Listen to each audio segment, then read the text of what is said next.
Additionally, I think we need to put a time restraint. We're not here till midnight. So I would suggest that we put an hour and a half time restraint. Give everybody a chance that's on the list to speak. Additionally, people over time, just going to cut down the amount of time everyone wants to speak. So we need a motion from the board to accept the speaking time of 2.5 minutes. 3 minutes, that's not enough time. Settle down, everyone. We need to have another round here. I think Anybody can make a motion? it was 2.5 minutes. Yep. I'll make that motion 2.5 minutes. You have a second? Second. We have a motion second. All in favor, say aye. Aye. Aye. Those opposed, say no.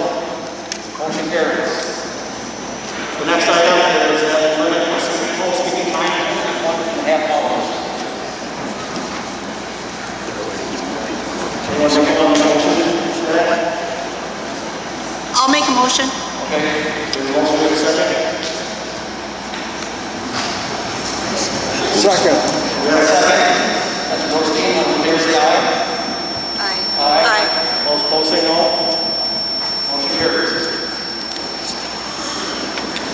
So before we get to the list here,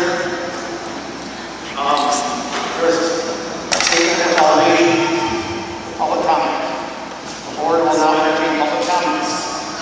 Please note that if you wish to provide public comments to the board, you must be a district resident, and should note the state of your name and address for verification purposes of the meeting remarks.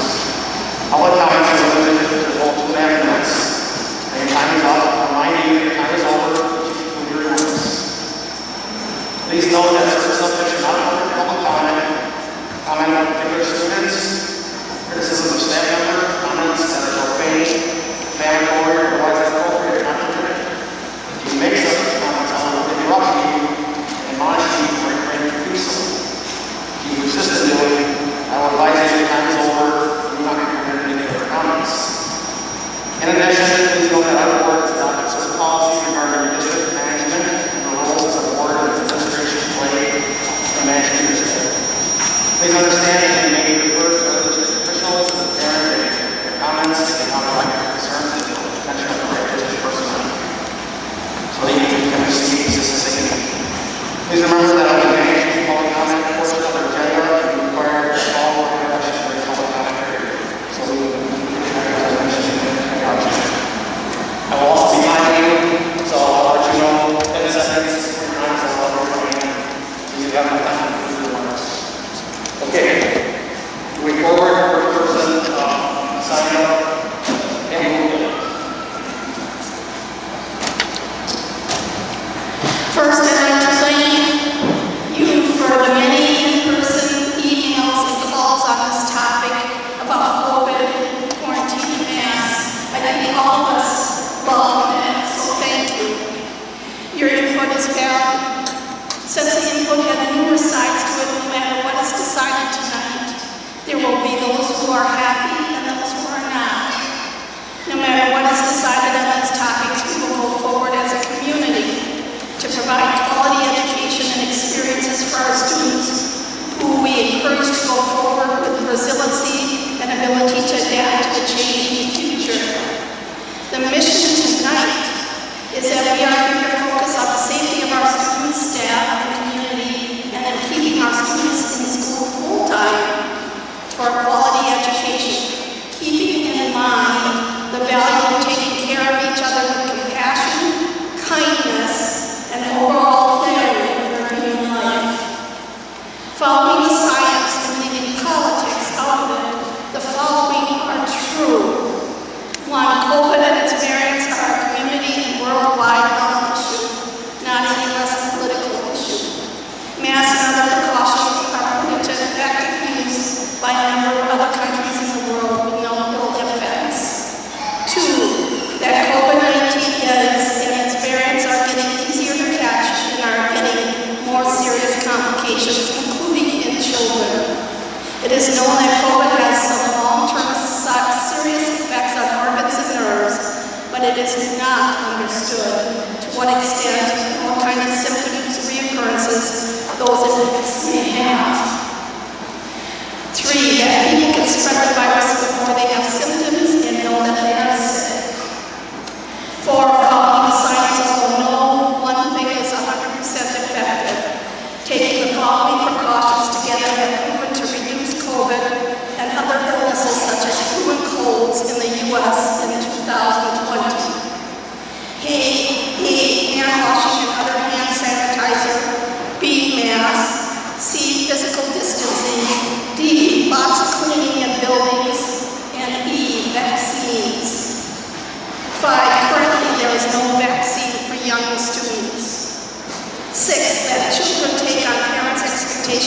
attitudes, so that if parents are for or against something, often the children will mirror these attitudes.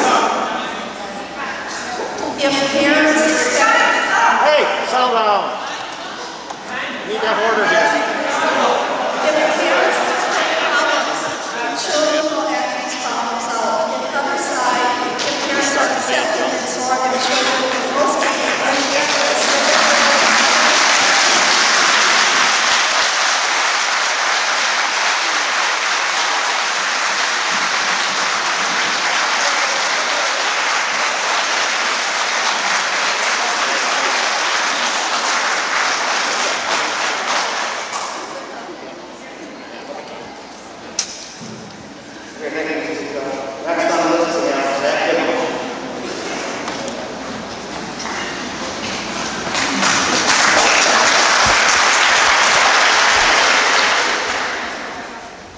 Zach Hibma, 470 South Oakwood Street, Toma. So I came to like 5 of these meetings last year, and knowing that this many people would come for this one, when you, in perception, taking away parents' rights to parent their children, is amazing to me. Last year I just fought to get them back in school, and I talked at every single meeting. Some of the elected officials here are new. Some of you, I recognize your faces. But I do really put emphasis on elected. There was a petition that went around, and if you look at those numbers, they're over 1,000 right now. And with that being over 1,000, that's more than what a lot of the elected officials were elected within. So as an elected official, yeah, it is. I just looked at the numbers today.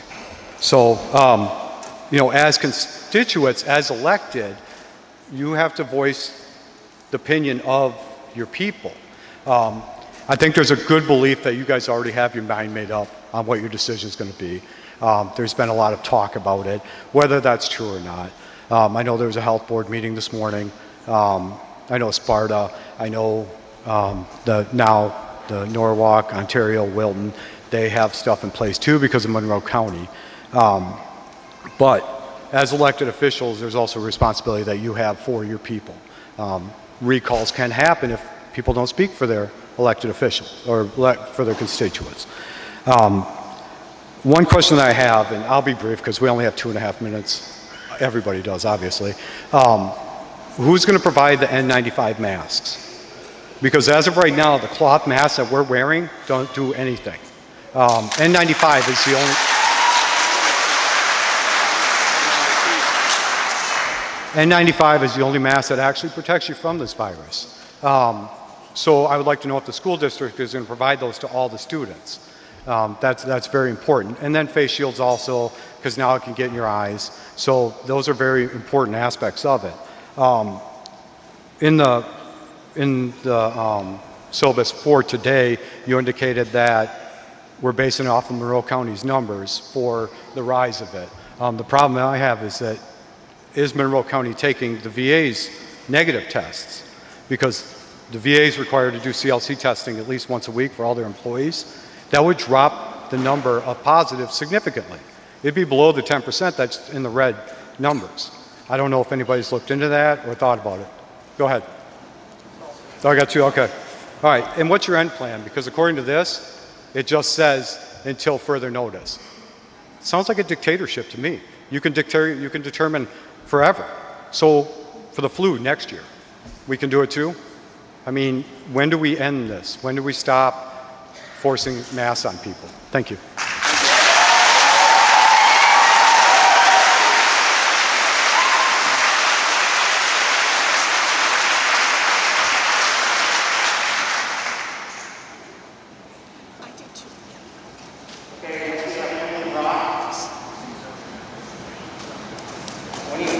Before you start speaking, when you maybe pull the microphone down a little bit. Can't hear. How's that? I'm Emily Brock. I live at 825 Butts Avenue here in town. I am a public health. I'm a public health educator by training. I'm sure many of us in this room are called upon in our work to utilize best practices, whether it's safety protocols for businesses, food delivery, we have to use best practices. Our doctors and health officials use best practices and utilize the best information we have. I know there's going to be a lot of opinions. A lot of people are scared about a lot of different things right now in these times that we're living in. But I would just ask, I work with families that have kids that have medical needs all across the state, and I have the distinct displeasure of hearing from many physicians across the state at our children's hospitals about what's happening in those units, and it's nothing good. So I just ask that you please hear the pleas of not only our local hospitals and our local physicians and healthcare providers, please heed their call to utilize the best practices that we have at our disposal right now, and that includes universal masking to help protect our community. Thank you.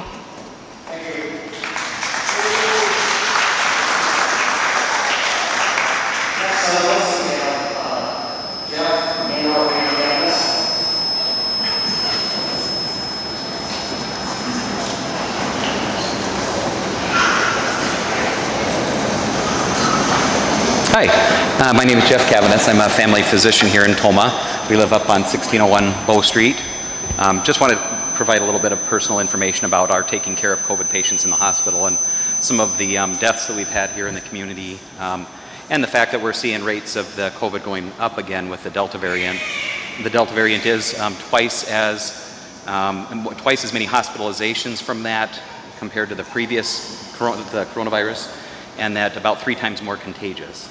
So masking, although masking is not 100%, like Pam was saying, it's one of the many things that we do to try to decrease the spread of the COVID virus. It's much more serious than influenza, which I think has been a misconception. So I'm available too if there's questions or things like that from a medical perspective, and things that Dr. Erickson and I have been seeing, if there's things that come up for people. So.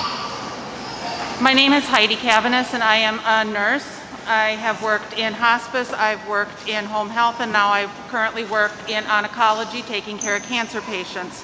And the last thing I want to do is have to go back to telling my patients that they cannot have a loved one with them in the room when their cancer doctor gives them bad news. It doesn't affect most people in this room, but it affects the one person sitting in front of me who is in tears because they can't have a family member with them. I would love to have people see my smile. I would love to be able to touch my patients and be able to let them know that I feel their pain. But I too have to wear a mask. And the last thing I want to do is put a papper on and tell that person that they're going to die. And I know that sounds like I'm being scary and I'm throwing things out there, but I'm not. My sister is an ER nurse. My husband is in the hospital taking care of you.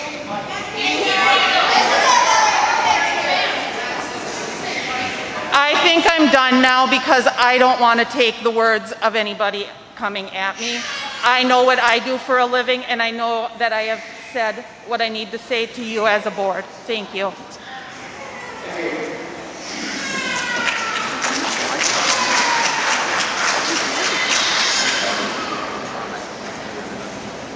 Okay, next we have 15.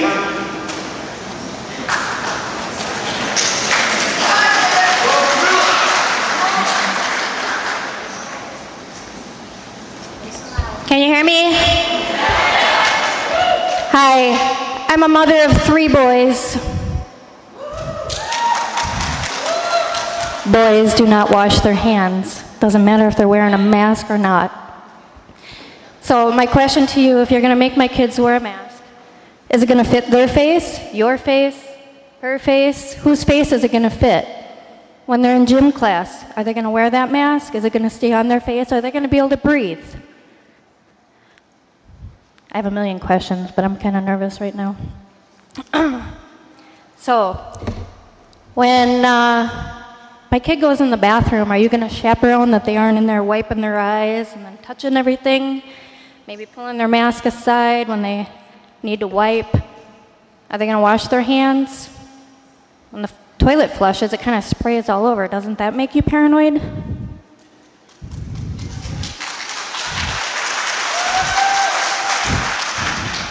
Three boys, they get dirty, they touch everything. You're gonna touch it, he's gonna touch it. His mask doesn't even line up with his nose. What if I'm taller than him, which I'm not, and I spit when I talk, or if I'm making a mess and it comes out my mask? It can easily go in his mask. We breathe the same air, let's breathe the same air. I'm not afraid.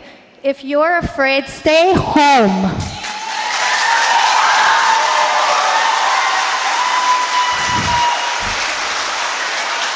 If you're afraid for your children, I homeschooled my children for many, many years, and it works great, especially in Wisconsin. If you're afraid for your children, keep your children home and homeschool them yourself.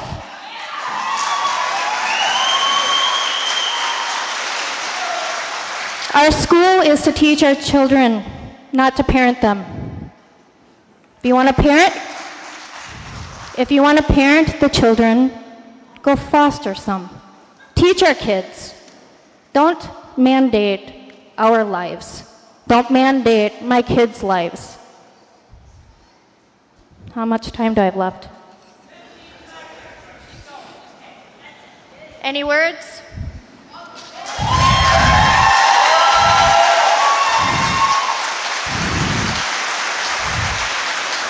I have something here. I promise I didn't spit on it. I didn't take it in the bathroom with me, but I find it very awesome to read, and I'm going to give it to you guys.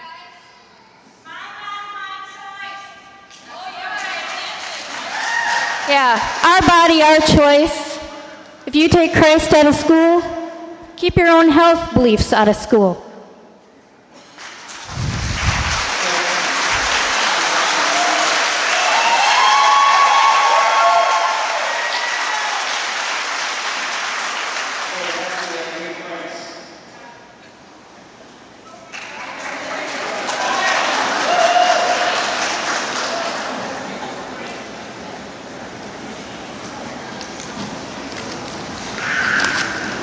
Can you hear me? All right, cheaters on.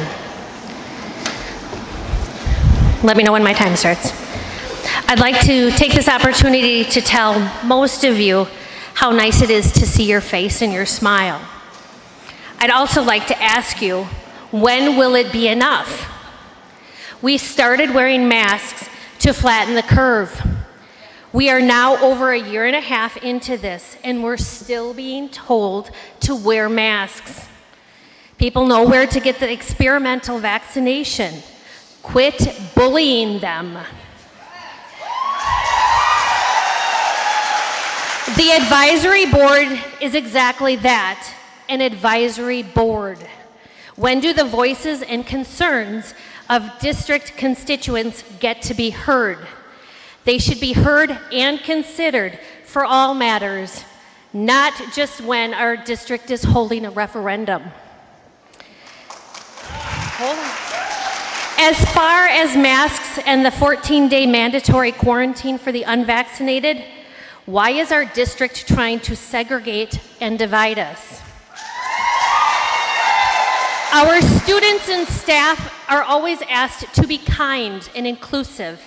In fact, in support of anti-bullying in October, in an anti-bullying environment, we are all asked to wear orange. Where is that sentiment now? By supporting the 14-day quarantine for the unvaccinated, you are dividing our schools. You are dividing instead of uniting. I'd like to remind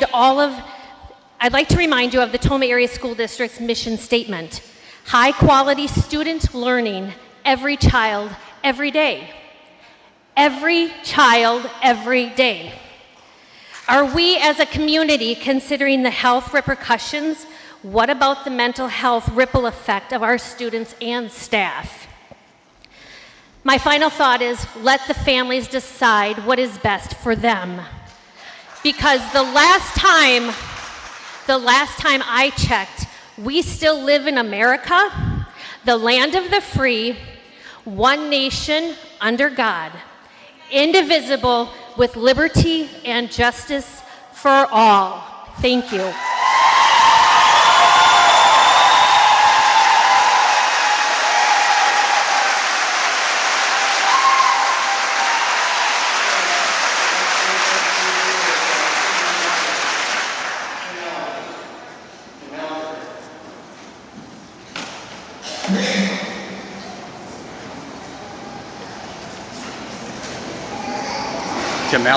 Tim Allinger, 603 Colton Court, Warrens. Okay, can you hear me now? Okay. There is not a country in the world like America. Our form of government is like no other. Here, our voice matters. Here, we vote in representatives to uphold our God-given rights. I'd like to think this is not us versus you, because you are representing us. You have been given the authority to make decisions on our behalf. The CDC, nor the Monroe County Health Department has this authority. Only you do. Because we voted in you, and that is why you are here right now in front of us. I cannot imagine the intense pressure that you are receiving from every direction. But you are about to make a decision for the will of the people, and not the will of any health department. But remember, you represent us, not them. America is a constitutional republic. We have handed this authority to you to protect our freedom to choose and make choices, because that's what this is all about, is making choices. We are a nation of laws, not mandates. Let me repeat this. We are a nation of laws, not mandates. There is no law written that any person has to wear a mask, none. Therefore, it is actually lawful for anyone to walk around the school freely without a mask on. And none of you can say that it is unlawful not to, because there are no laws. Why? Why are there no laws? Because it is unlawful to create laws to mandate face coverings. Again, why? Why is it unlawful? Because this is America and we self-govern. Choices are up to us and they're not up to you. You know what's best for your family, your jobs, your careers, your finances, and yes, even your health. No one should have to make those decisions for you. Not here and not in America. Self-governing is quite a responsibility, but that is our responsibility, not yours. It is for us to decide whether we want to wear a mask or not. If someone wants to wear one, go ahead. And if someone doesn't, that's okay too. It's simple. Don't try to complicate it. Please, on behalf of the people you represent, vote to keep masks optional. And send a powerful message to the rest of the area that Toma is a proud American community that truly reveres our Constitution. Today, make this a teaching moment for our students. Show them that America is a nation of laws and Toma follows the law. There really is only one way to constitutionally vote tonight. Only one. I'm almost done. If you vote to mandate masks, then self-governance is dead. Think about the weight of your vote. For 245 years, America has been governed by the people, by individuals, not collective causes. We are here tonight to encourage you to do what is right. Don't get caught up in the entities that have absolutely no power over you. You are our voice. We ask that you respect it by voting to keep masks optional. Thank you.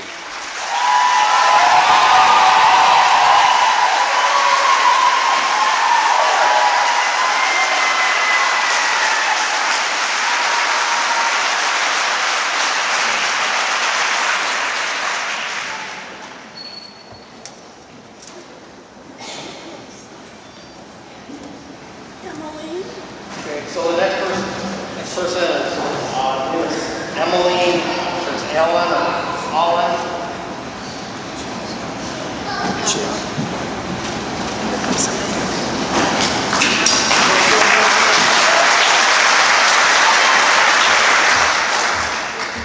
Can you hear me?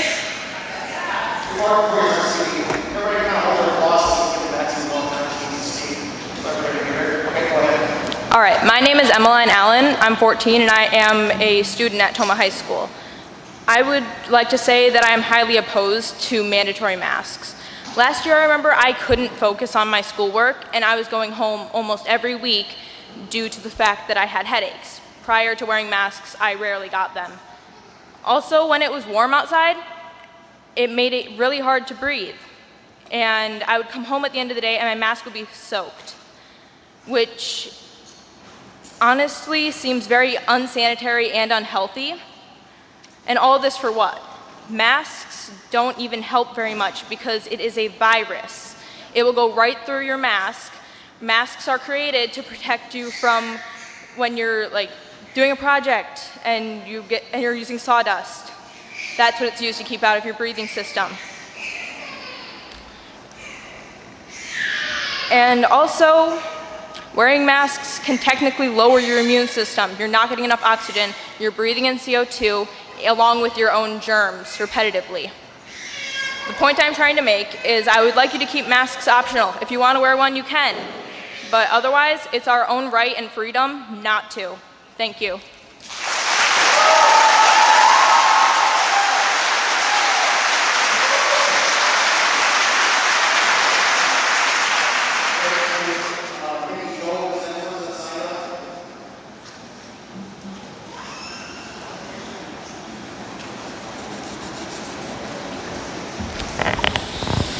Nikki Job, 120 Lawrence Avenue. I would firstly like to say that I have a great respect for our school superintendent, Mike Hansen. He must be under a great amount of pressure, and I am going to, however, have to disagree with his mask mandate recommendations. Masks should be optional. We can go to Walmart, church, or any restaurant, all public places without a mask. Why not a public school? I understand people are unfortunately getting sick, so there might be a feeling of urgency. But even with our mask mandate last year, plenty of people still got sick. So if we understand a piece of cloth cannot keep a virus out, then I gotta ask. It's the only thing that makes sense. Is anyone receiving funds for a mask mandate? Or do you comply because you want it to end? But it's your compliance that it may never end. That was Earl Weber. Did you know in Sweden there are near 0 deaths and no mask mandate anywhere? Remember they said that that would be a mistake and they'd pay for it? Oddly enough, they'd had the Delta variant for months, and it's not killing anyone. If masks work, I could see your point. However, the data and statistics show they don't. Children are not at risk, so they aren't needed to keep children safe. Go look at the mental health statistics for children and see what this last year has cost them. They are in need of regular interaction. They need to be able to see emotions, be able to express their own. How does one do this with a mask on? No matter how wrong it is that my child's happiness, health, and so forth are in your hands, I am now asking you. No, I am instructing public servants of us parents who elected you not to approve this mask mandate and continue to let it be optional. Do not have me pull my oldest out of school her senior year because of her anxiety, or have to figure out what to do again when my son I get the many phone calls that my son has yet another migraine. Please don't make me have the conversation with my youngest that the thing she hated most about school last year is back. I work in this district. I see what these kids do with their masks. It is nasty and it is not pretty. It is also not sanitary. America will never be destroyed from the outside. If we falter and lose our freedoms, it will be because we destroyed them ourselves. That was Abraham Lincoln. Don't take parents' freedoms away. Kids are happy this year at school. I can see their faces, they're smiling. Continue having masks optional. We really do know what's best for our kids. I thank you for listening and your commitment to our children and their learning. But this mandate is not in the best interest of our kids. Be a one-of-a-kind school board and vote for masks to be optional. Don't be a government puppet. I pray that God is with you as you make this decision. Thank you. Sorry about that.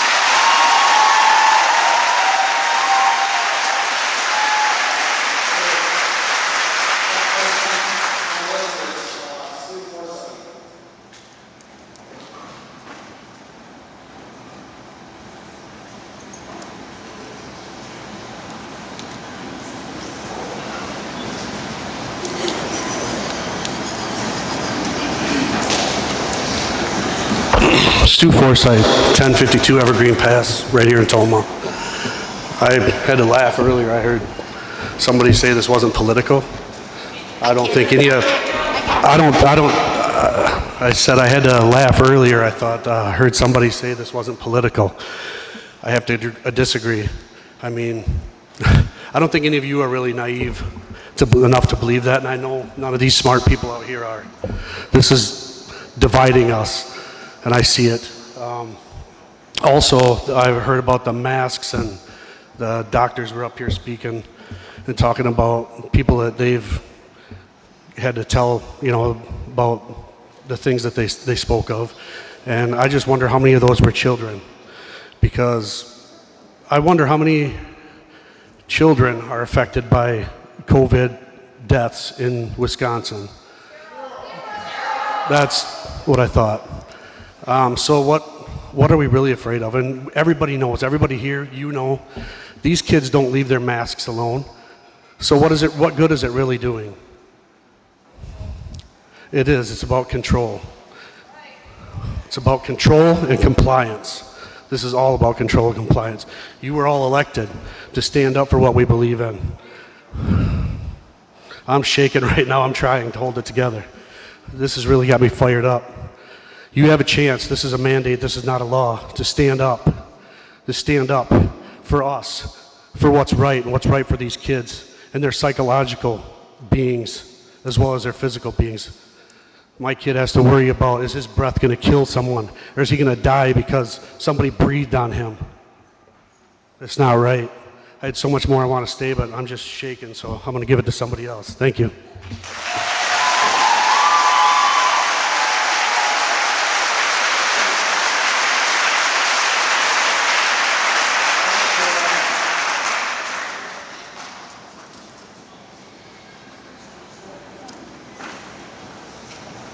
So the next person on the list is the first name Christian. I'm not sure if it's the last name. It's Forsyth. 1141 Evergreen Pass.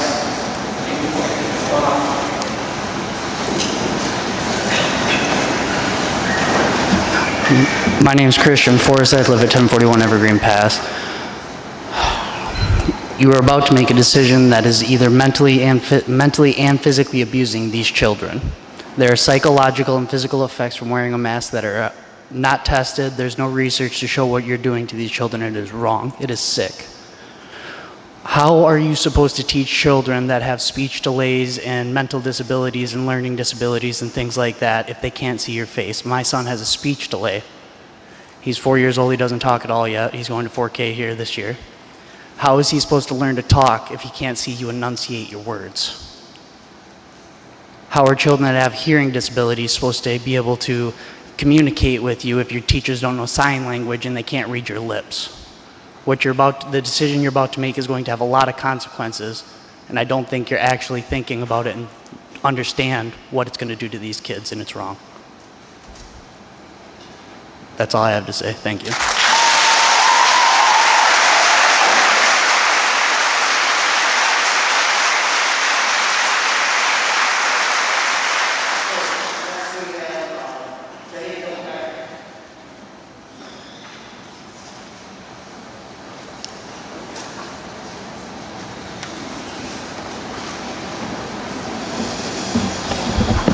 Can you hear me? No, thank you, but thanks for asking, y'all. All right, first of all, I'd like to thank you for having public comment on this. I know this is a very difficult decision. I'd like to thank Dr. Hansen and everybody that has been on the COVID board and all of the community folks that have come together to make these difficult recommendations every week. A lot of us have thought masks should be going on for a while. Guess what? The COVID board and Dr. Hansen has made recommendations to this board based on the data at the time. I was here a month ago. I had asked the board to consider masks. At the time, the numbers weren't even as bad as they are now. I appreciate, as a parent to someone that is in second grade and also a fifth grader, I'm a former teacher. I'm on a board at a preschool in this town that we run your 4K site. We need to protect these kids, and you guys have always said that you would be responsive to the data at that time. A lot of people have said, how open-ended is this going to be? Well, you guys have evaluated every week and every board meeting to decide, where are we at today? This is where we're at today with this pandemic. Are masks great? No. Let me ask you though, we have a personal choice. Is there a law that says that your kids need to wear shoes in school? Do we ask them to wear pants in school? Do we ask them to wear clothing? Is there a dress code in the school district? Okay. Are you asking them to wear a mask and make that part of what they're doing to come to school? Yes. So, we are making decisions tonight. Hopefully you all are listening to science. We had some doctors here. They are the medical professionals that know what is going on with this. Our Monroe County numbers. You want to talk about the negative cases? I have a friend here tonight whose mother-in-law tested positive for COVID. Her father-in-law, we can guarantee has COVID. He lost his taste, lost sense of smell. He didn't go get tested though. There are also more numbers out there that are not even showing up on these positive cases because people know they have COVID and aren't even getting tested, and that's not even showing up in the data you're seeing. You talk about the mental health of kids. There is a mental health negativity to having these kids at home and not having them in the classroom. This is not a referendum. We are not here passing a referendum. You all were elected. We appreciate what you do. We might not all agree with it. I personally didn't agree with it last month. Somebody else might not agree with it tonight. But we want our kids to stay in school. Like so many people have said that we have a choice. Yes, we have a choice to be a part of this community, to send our kids to school, and we appreciate everything you do. Thank you very much.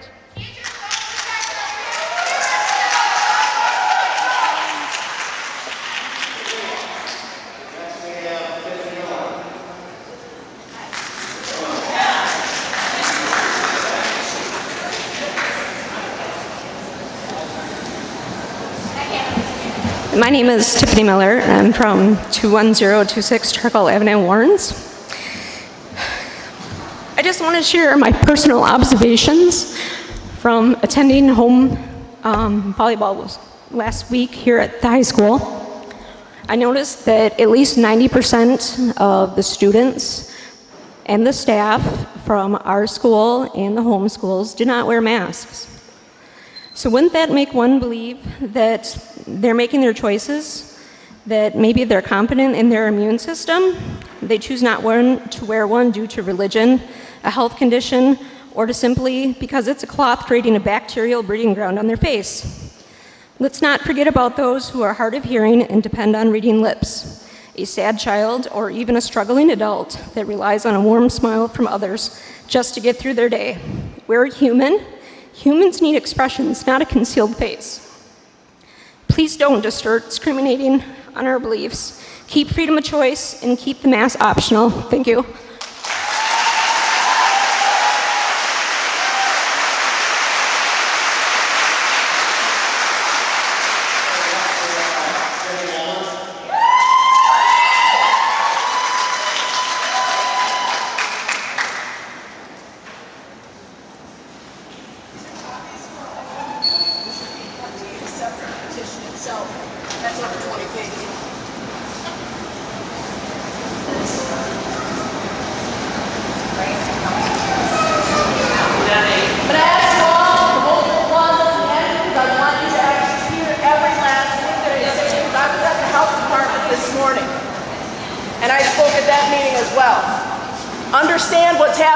Today, people.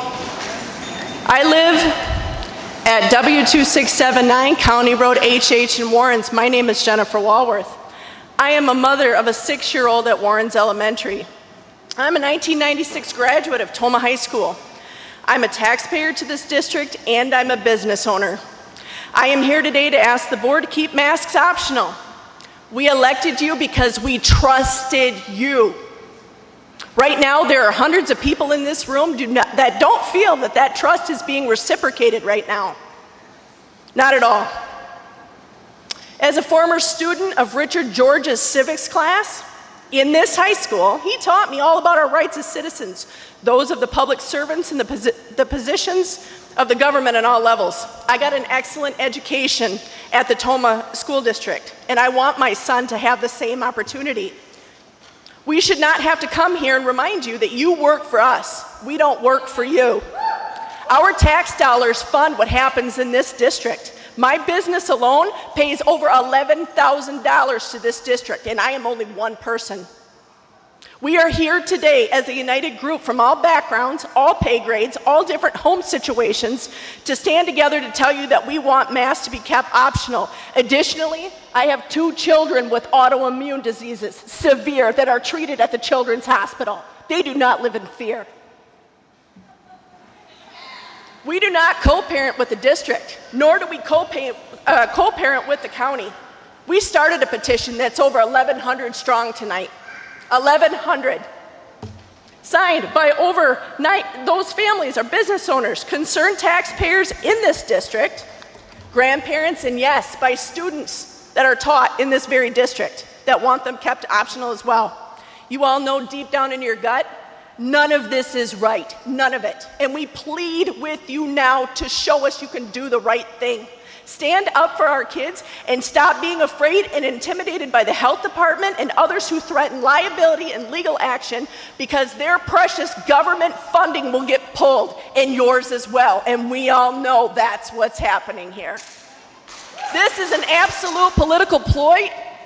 Everyone knows it. Our children's learning and right to a free education is suffering greatly, and we're not alone. Hundreds of thousands of families across the country are telling their boards exactly what I'm saying here right now. Kids cannot, anybody want to yield their time to me?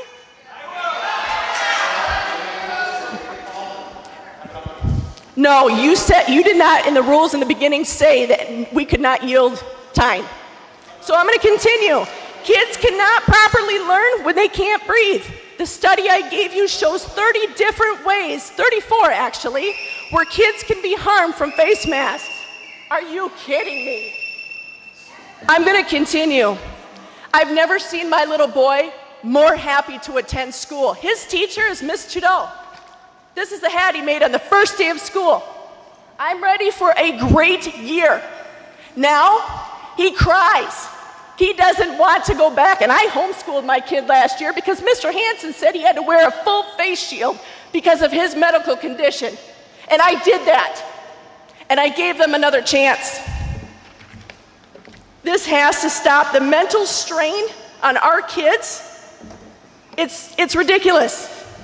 What's coming? You people here that are all here, you know what's coming. And I'm here tonight for my child, but all the children here. There's a lot of emotion here tonight, but there's also a lot of facts that cannot be ignored. And let's start with the big one. As of September 3rd, 2021, not one child in the state of Wisconsin has died from COVID. And that's according to the state of Wisconsin Department of Health, and I gave it to you. Not one. In this whole time of COVID has one single child died. Where is the data from the COVID advisory panel that masks work, or any other doctor with peer-reviewed studies saying that masks work? Oh, that's right. There is none. They yielded their time. Who's on that list that wants to yield?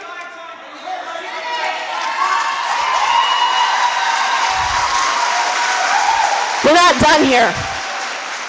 We are tired of the hypocrisy of this. All of us. Our children, our choice. You were not there on May 5th, 2015, when I gave birth to a child who couldn't breathe and almost died.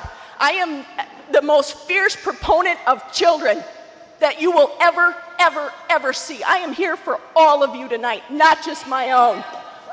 There's a lot of people afraid to speak to this board, but I am not.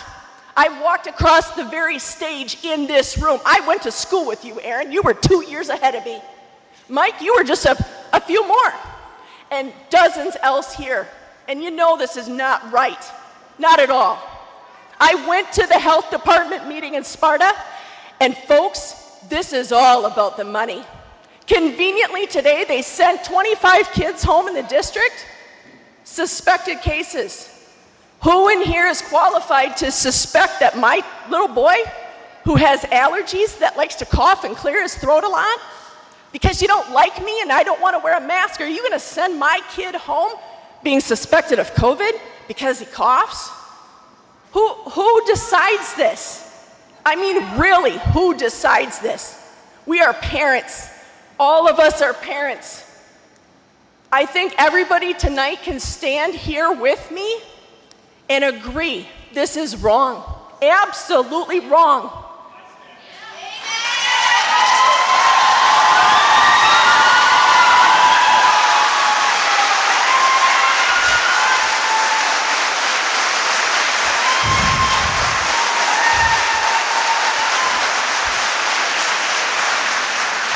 Mr. Hansen, I'm asking you not to bow to this district, not to bow to these people.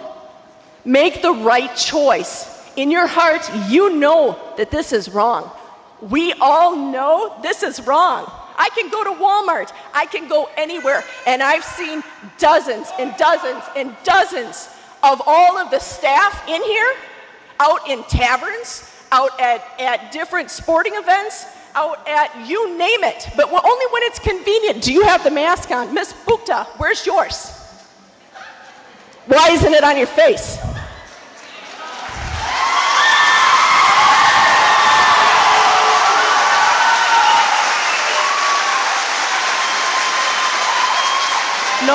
Nobody want. Who else wants to yield their time? Whoever wants to yield their time, give your name to Mr. Lewick and he will cross your name off. What's your name?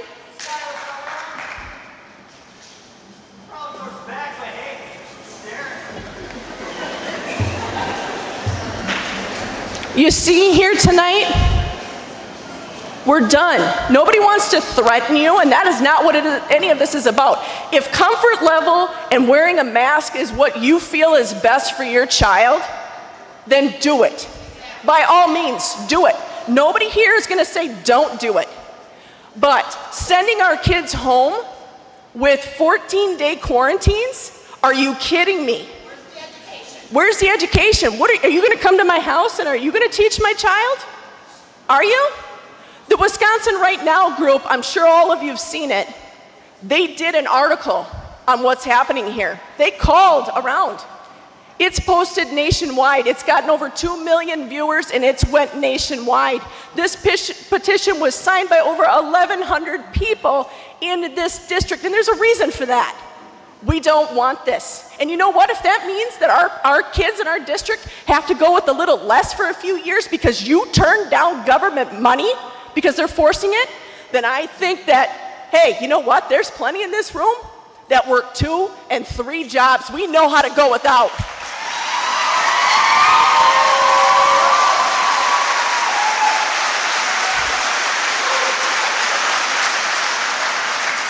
The people in this room, you look at that list. There's police officers that have signed it. There's nurses that have signed it. There's people that work in your district that were fearful they would lose their jobs that signed it. There are children that have signed it. There are people that are too afraid to stand. This is not what Toma's about.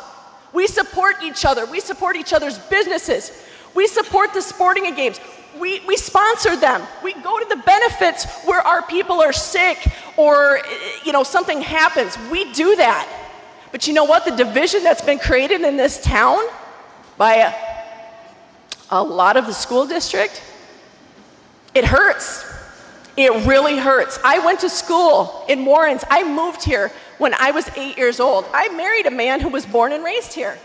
We kept our children here. Many have. There's generations of families that are here. We trust you.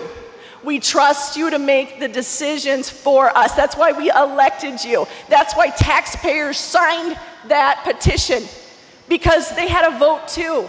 And their money pays. When you guys want to have the referendums and you want stuff, like I hear you want a pool, you want other things, who do you think is going to sign those referendums? The people, the hardworking people here. There's so many people who couldn't be here because they work night shift. They have kids. They had to stay home. Who's their voice? Why do you think so many people are yielding their time? Because I'm saying for them what they couldn't get here to say. A lot of people went to sporting events. You know why? To see their kids be happy and do what is normal. Normal kids.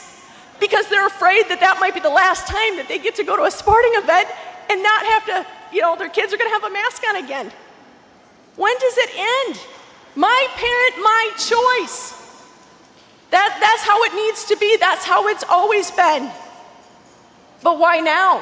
Why did you let our kids go to school for 3 days and then drop it on us on a Friday afternoon? Why?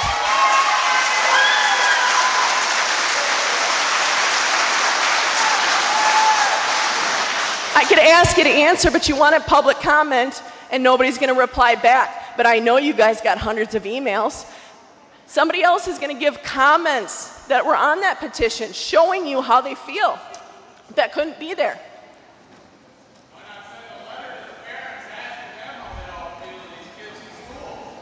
Yeah.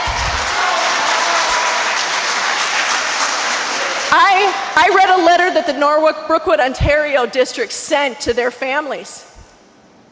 And I sure hope that your intention is not to do that to us.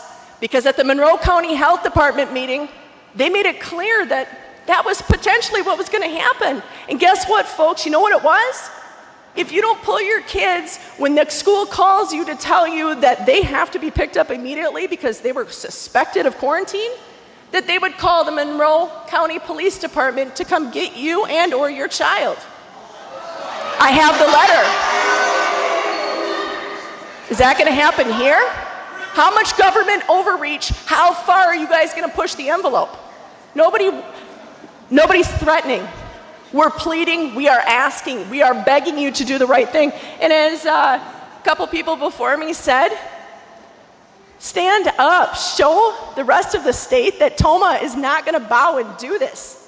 Show that you care about our families, that you care about our children. Yeah, there are people dying from COVID. We get that. Hey, COVID's around.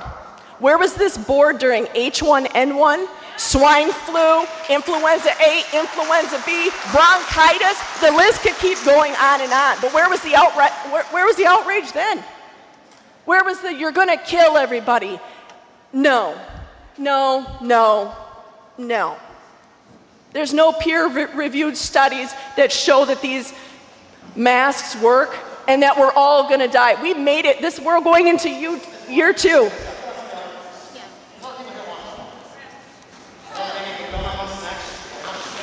Mr. Lewick, thank you for allowing me to speak. I can see how... Okay, everybody, he said that I'm done speaking, so thank you.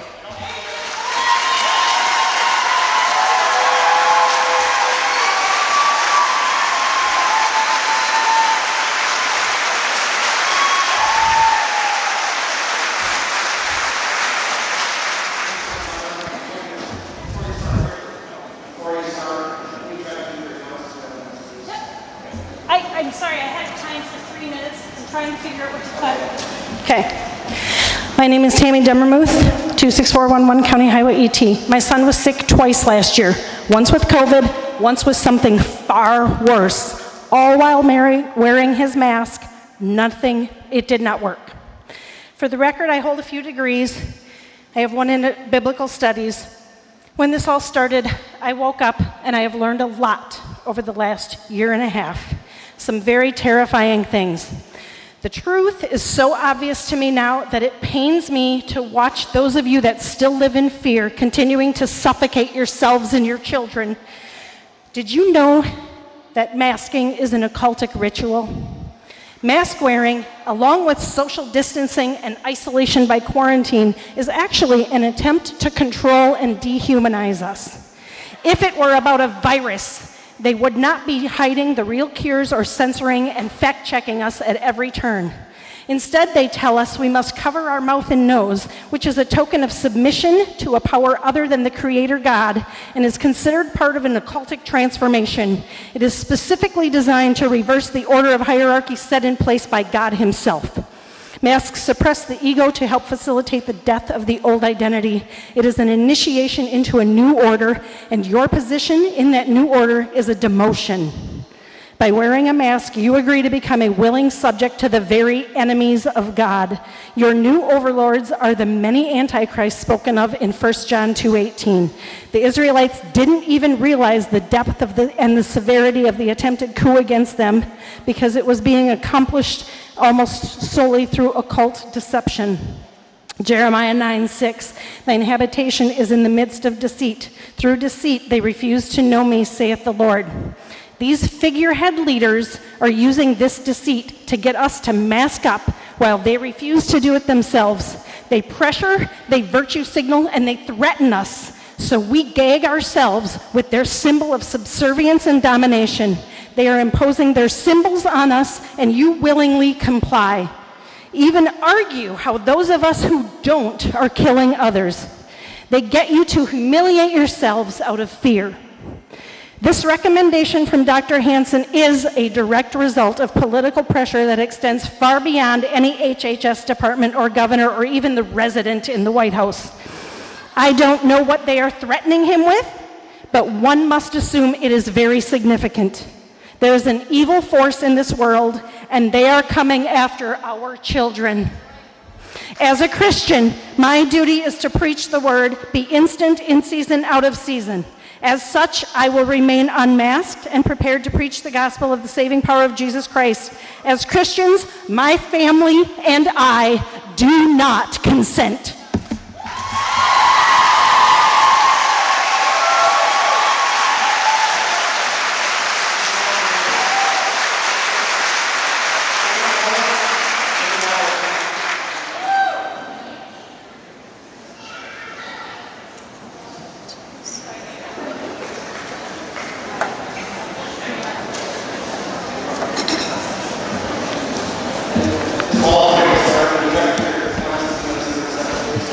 Hello, Aaron. My name's David Walworth, County Road HH, Warrens. I'm a 1994 graduate of this school, and I'm a business owner and operator.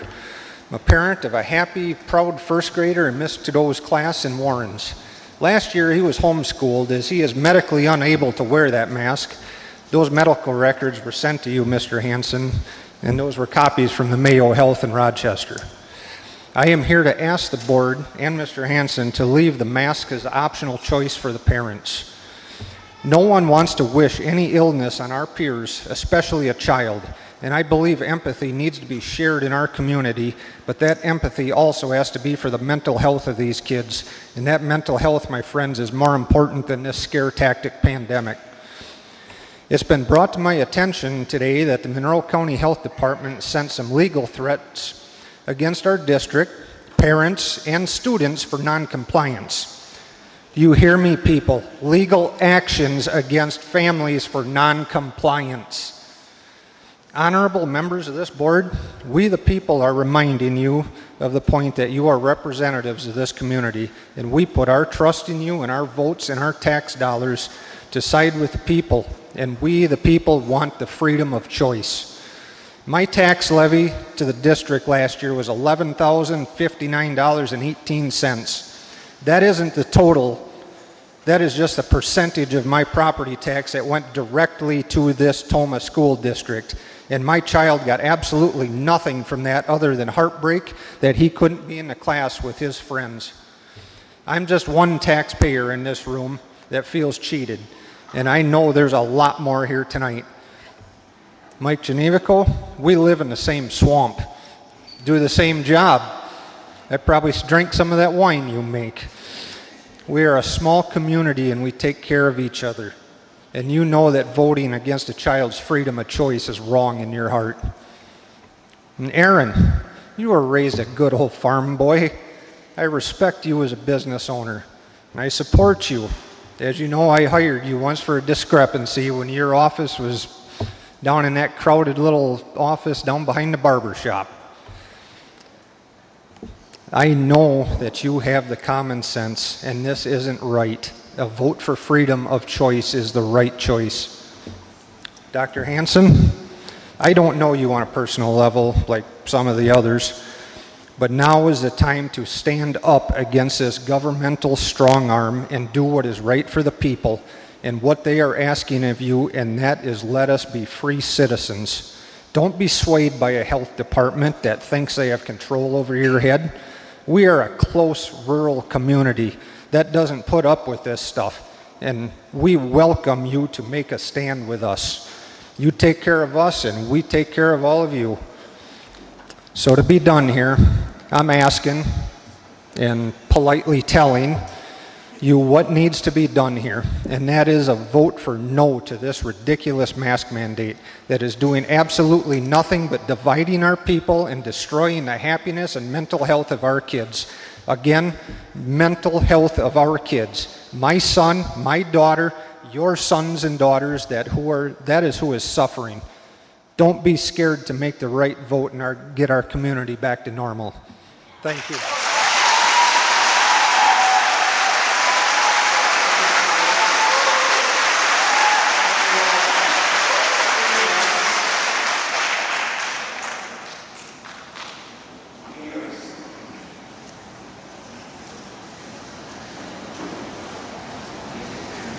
There's a copy for each of you. There's 2 documents. You can take one.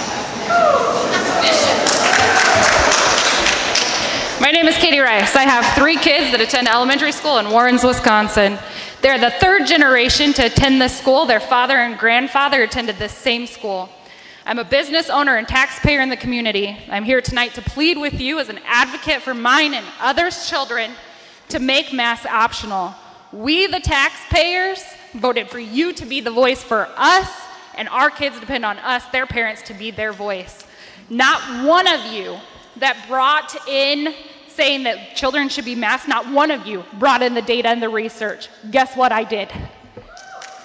In response to the proposed mask mandate, I relied on my research skills that I have honed throughout my extensive education and career and dove into research mode.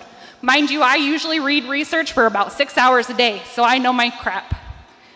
I have spent many sleepless nights researching the benefits and the harmful side effects of mask wearing among children so that I can best be prepared to make the right decision for my children.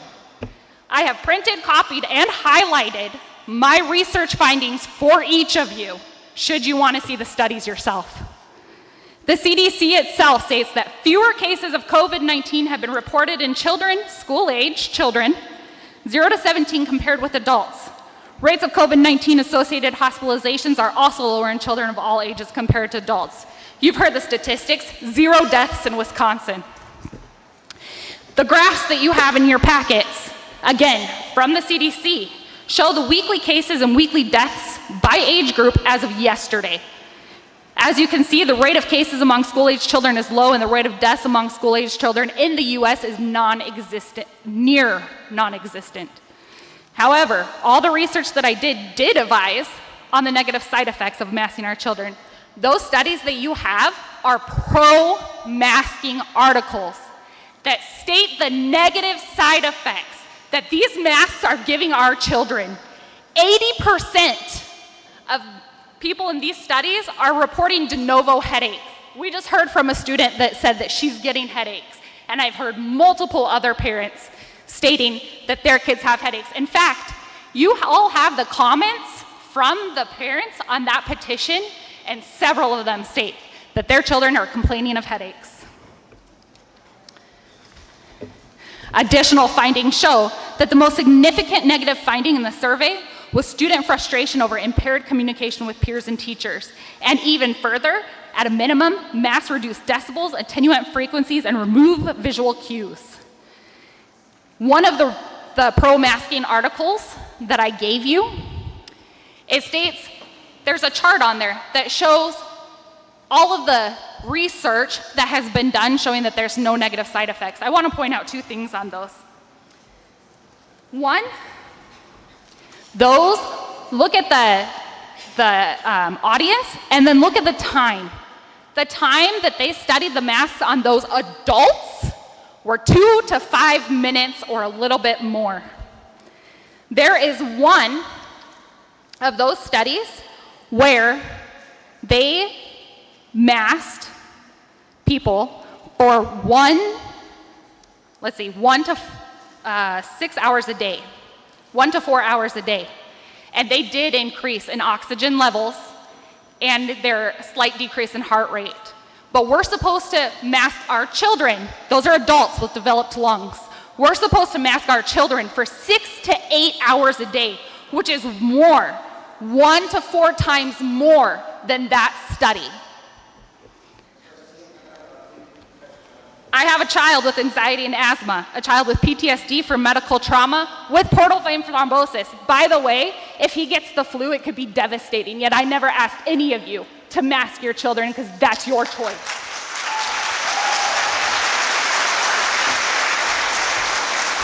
Even though I worked with them on keeping a mask on, they will not keep it on because they would have asthma and anxiety attacks. Are you ready for the liability of that? Because there's more of a chance of liability of something happening to these children, passing out, suicide, headaches. What about that liability? Are you ready for that? Last year I homeschooled while trying to work full-time and finishing a second master's degree. It took a serious toll on my mental health. I know you're gonna hear conflicting sides as you have tonight. With so much contradiction, again, no data versus data, wouldn't it be best if the decision is left to each parent to decide what is best for their child? I'm here tonight to tell you, be a voice for our children. We elected you to be a voice for our children. Do not implement a mask mandate. Leave it up to the parents to do what is best for their child. It is our choice to do what is best for our children. Thank you.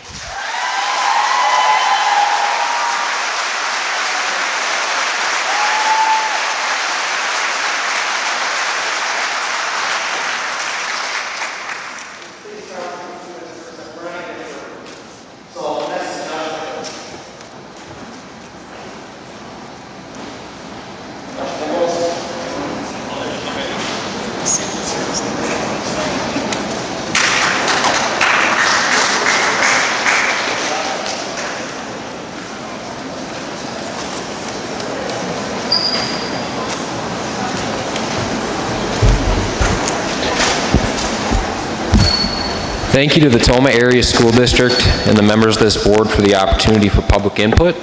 I believe it's crucial to give parents a voice.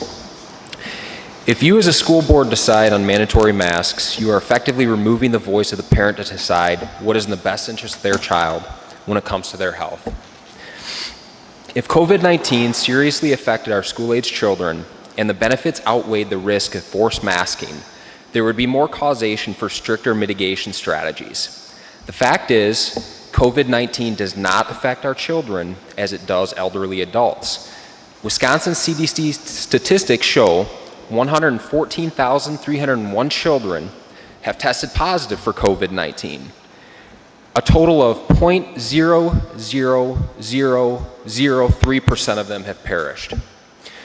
Furthermore, in the 2018 and 19 influenza season, 8 children aged 0 to 17 passed away from pneumonia and influenza. More children died in 1 year due to the flu and pneumonia than did children from COVID-19 in 18 months. I just have to ask you, did any one of you guys at any point consider masking the children at that time? The answer is obviously no. Have you guys considered the psychological damage that we are doing to children by teaching them the air is toxic, that everyone around them is sick? Are we going to have a generation of children that suffers from breathing issues or one that suffers from social anxiety disorders? What about depression?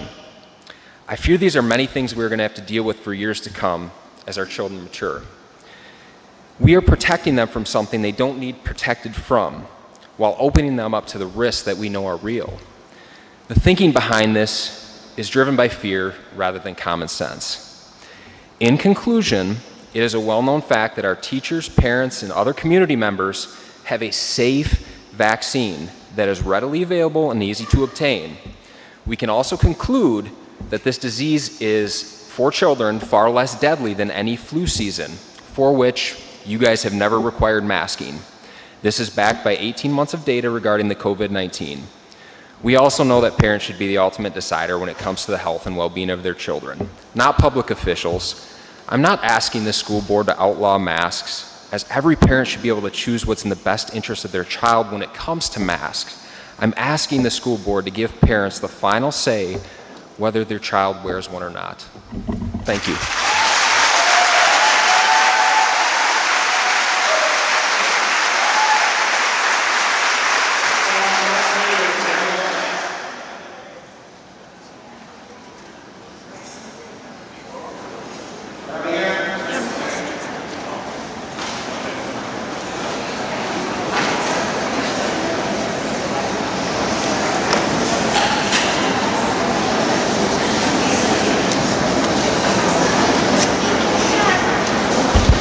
Thank you. Remy Gomez, 1808 Goodland Avenue, also your 13th District Mineral County Supervisor. Despite the mask, I promise I'm not in a cult. Might be a Yankee fan, but I promise I'm not in a cult. I happen to work in a job where I'm around a lot of strange people that I don't know very closely. So coming here out of respect to you guys, everybody here, elderly, people that might not know it, I don't know if I'm carrying anything, so having a work day, that's why we're here. It should be left to choice, period. I am probably one of the more liberal people that you will ever meet in your life. One that will stand up for science when it's proven, one that will always follow data. Sitting on the Monroe County Board, I can promise each and every one of you guys that in an email that we as board members receive from Wes Revels, he will not take phone calls to enforce mask mandates.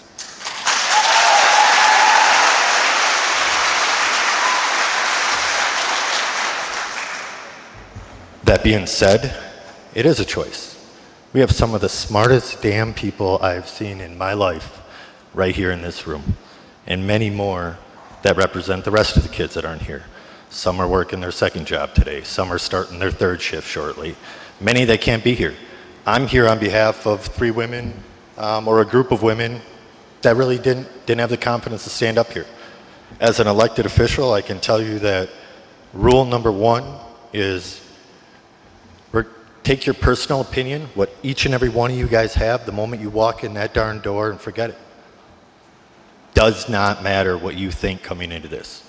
These people, their opinions, and I can tell you as an elected official, it doesn't always go your way. Your personal opinions and how you're going to handle your stuff might differ from your vote, and that's okay. Because these people, this is 10% of our population right here in the surrounding area. That's pretty hard to argue with. Now I know 6 of you guys pretty damn personally. Mike's kicked my ball all around the ball field more than I can count. Spencer's beat me around Hiawatha more times than I can count.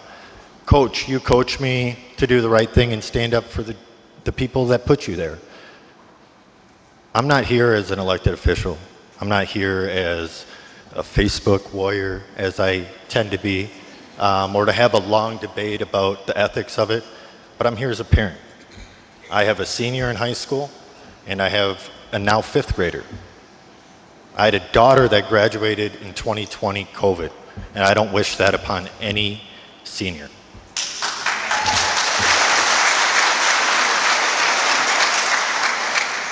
To have your senior pictures taken away, to have your ceremony taken away, to have all those things that you worked for 12 years thrown away based on something that statistically does not affect this school district, this county, or this general area as bad as it does other places.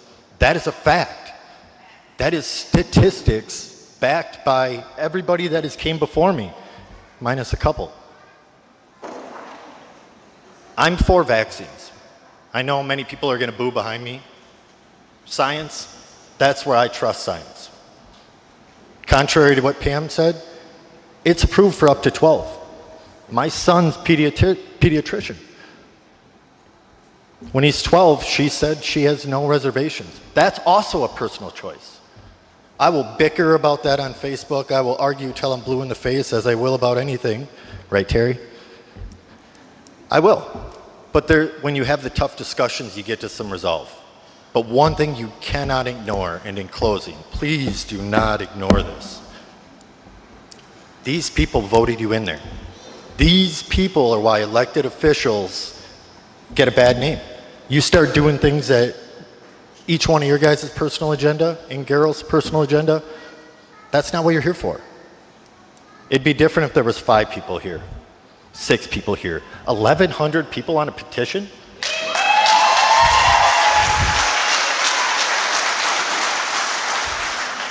Again, I wear a mask because my work setting, so that when I go around people, I'm comfortable being around people. I'm sitting over there with 200 people that aren't wearing a mask looking like the biggest jackass in the world. The moment I walk down here with a mask, oh God, here that guy goes. It's not about us, guys. What we're really forgetting, and what we've only heard of one, is it's about the kids. I sat down with my son a couple nights ago, and me and him don't have a lot of heart-to-hearts, and asked him some questions. Is it hard for you to learn with a mask on? Is it hard for you to understand what the teacher is saying in front of you? Are you focused on the mask? Then does that get your brain thinking, well, what if he pulls his mask aside? Do I now have COVID? There's a lot of variables in there. I also have an 11-year-old that is the most friendly kid that you will ever meet in your life. But from a teacher standpoint, sometimes he can be difficult. He needs to have that emotional connection with the teachers that are looking to correct him. Because this is authoritarian if you're 11 years old and you just did something bad. This is me communicating with you from an adult to a child on a level that I know you're safe and I'm safe. We're not sitting around 70 people in a room. We need to look at class sizes. We need to look at all these variables that we can throw in before we require kids to wear this. And I wear this 12 hours a day at my job. My choice. Well, partly company mandate, but there's a couple stores. There's a couple stores that let you have your choice. But that's my choice, because when I go in there, I want to be comfortable knowing that when I come home, I can shake hands of an old person. I can be 100% confident that I can go and do my normal activities, which is out in sports, out being out there, out being involved, sitting on the county board. There's a lot of things that you don't necessarily get back to. But again, for me, vaccine, and I'm not going to preach it and I'm not going to tell anybody what they have to do, but vaccine is our answer for all this. You want to avoid your kids going back to virtual? It's not this. You want to avoid another lockdown? You want to avoid your business going under because of another lockdown? That's our answer, ladies and gentlemen. Thank you.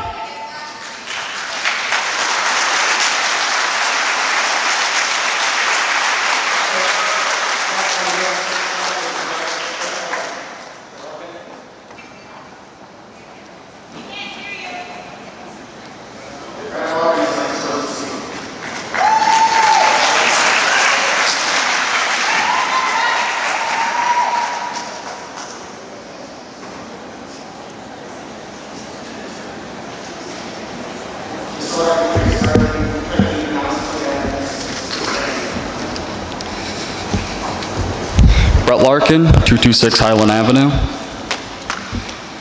I'm a Toma graduate, a current full-time student at UW La Crosse, and like our last speaker, I am also currently an elected representative to the Monroe County Board of Supervisors.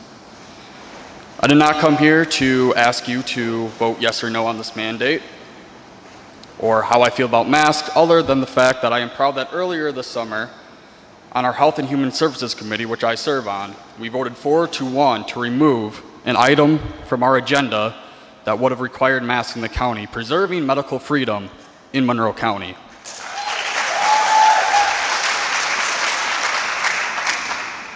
The primary reason I am here is because I would like to clear up any misunderstandings this board may have regarding compliance to the county's health department's guidelines. A number of my constituents and other county residents have noted to me that some school board members from both the Toma and Sparta school boards are under the impression that their policies as they pertain to their individual school districts must be in compliance with the county's health guidelines, which is understandable after analysis of a letter that had been distributed by our health department stating, quote, violation of isolation or quarantine measures could result in legal action through the courts, or a letter produced by the Wilton, Norwalk, and Ontario School District that stated to contact county law enforcement in the case that a student violates quarantine guidelines. That was a letter produced after the health department told them to do so. However, I want to make it abundantly clear to this board that you are not bound to comply with the health department's policies. Furthermore, our health director falsely insinuated the use of law enforcement in court proceedings to force compliance with her guidelines, as our sheriff has explicitly stated that he will not enforce COVID-related policies. And our DA has explicitly stated that he will not prosecute violations of the health department's imposed guidelines. You as members of the Toma School Board still preserve the autonomy to implement your own policies regarding COVID guidelines, despite the health department's policies. With that, I would strongly implore you to implement a policy that reflects the will of your constituency here, not an unelected bureaucrat that has no power to dictate school board policy. That is your job. Thank you.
Can you hear me?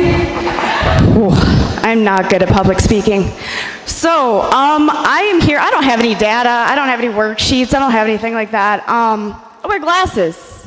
My son wears glasses. My son did not wear glasses at all last year because he could not see because of a mask. We tried everything, and they're still fogged up. Do you know what that did to my son's education last year? Zero. It did zero for him. He did not get the best education that he could. Why do we send children to school? Because they are supposed to be getting an education. Whew, I'm a little worked up, guys. This is a virus, you guys. This isn't going anywhere. We don't get to just sit at home and be like, oh, hey, by the way, in 2 years it'll be gone. That's not how it works. Basic health, right there. This virus is not going anywhere. How long are you going to mandate masks? 2 years, 5 years, 10 years from now? It's really wonderful to see your face, your face, your face, yours. You took yours off. Your face, your face, your face. Nobody is saying you shouldn't wear masks. Again, this should be optional. If you want to wear a mask, wear a mask. If you don't, that should be left up to our children. My son is not here because he didn't want to come speak. He's only 7. He can't wear contacts. What am I supposed to do with that? He's not going to wear his glasses if he has to wear a mask. I also do not have the option of pulling him from school because he needs the socialization. Please listen to everybody here and make it optional. Thank you.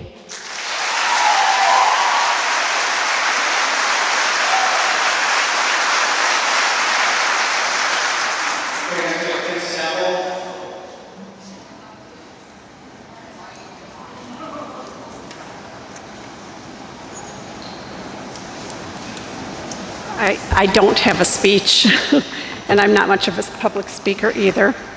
I just came here. Wow, first of all, I had no idea what I was walking into, and thank you for all of your service to our school district and our students.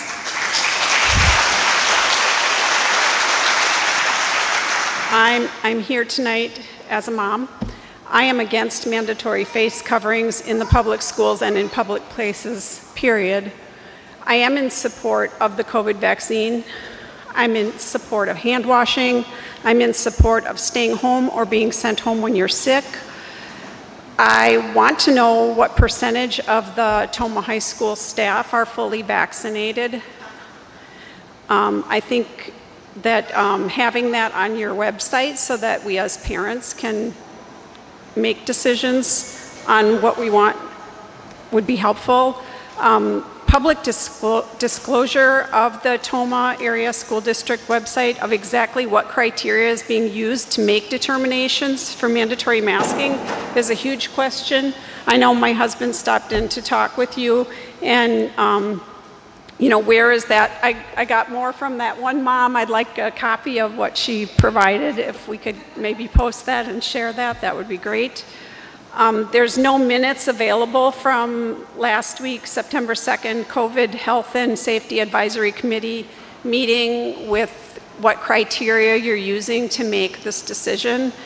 And so just having more disclosure would be helpful for us parents to be able to make decisions for our family. Anyway, I don't have a whole lot else to say except that I am definitely against mandatory face coverings. And I know Tammy, one of the moms I heard speaking, didn't say anything about her PhD in audiology. And I won't say a whole lot about my master's degree in speech and language pathology, but I didn't prepare a speech. I have nothing else to say, but at the next time, maybe I will have a 2.5-minute speech. Thank you for your time, and thank you.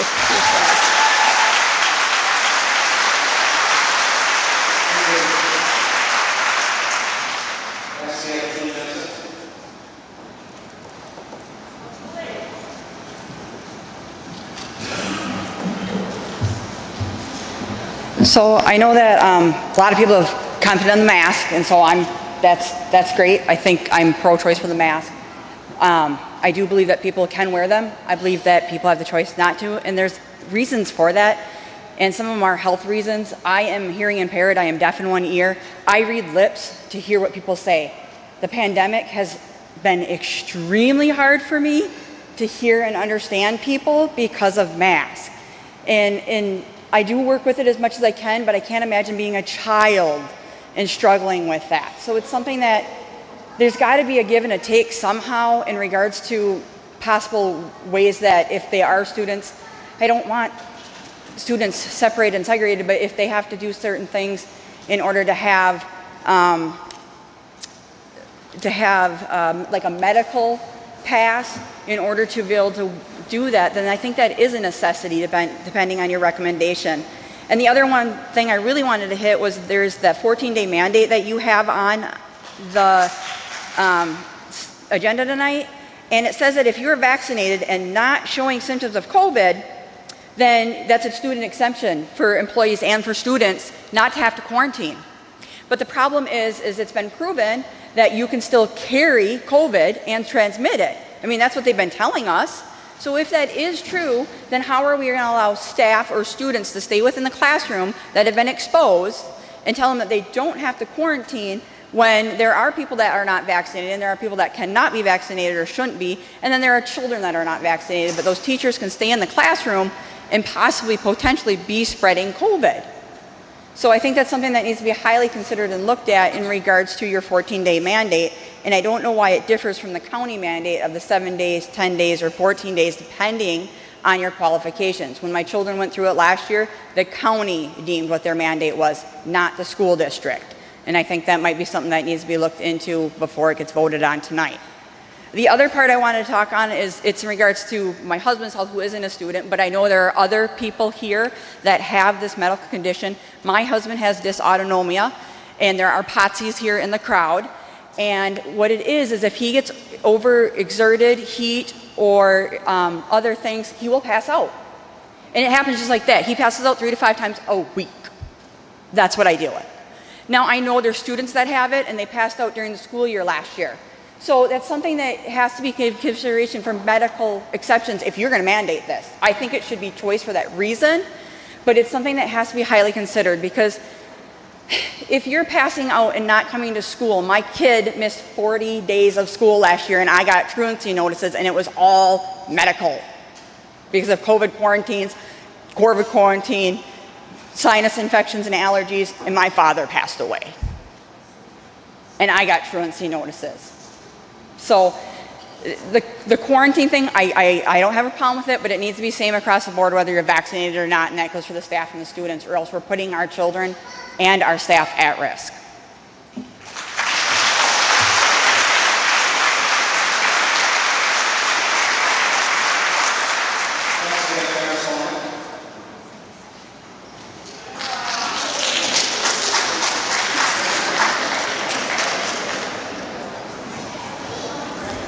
Test.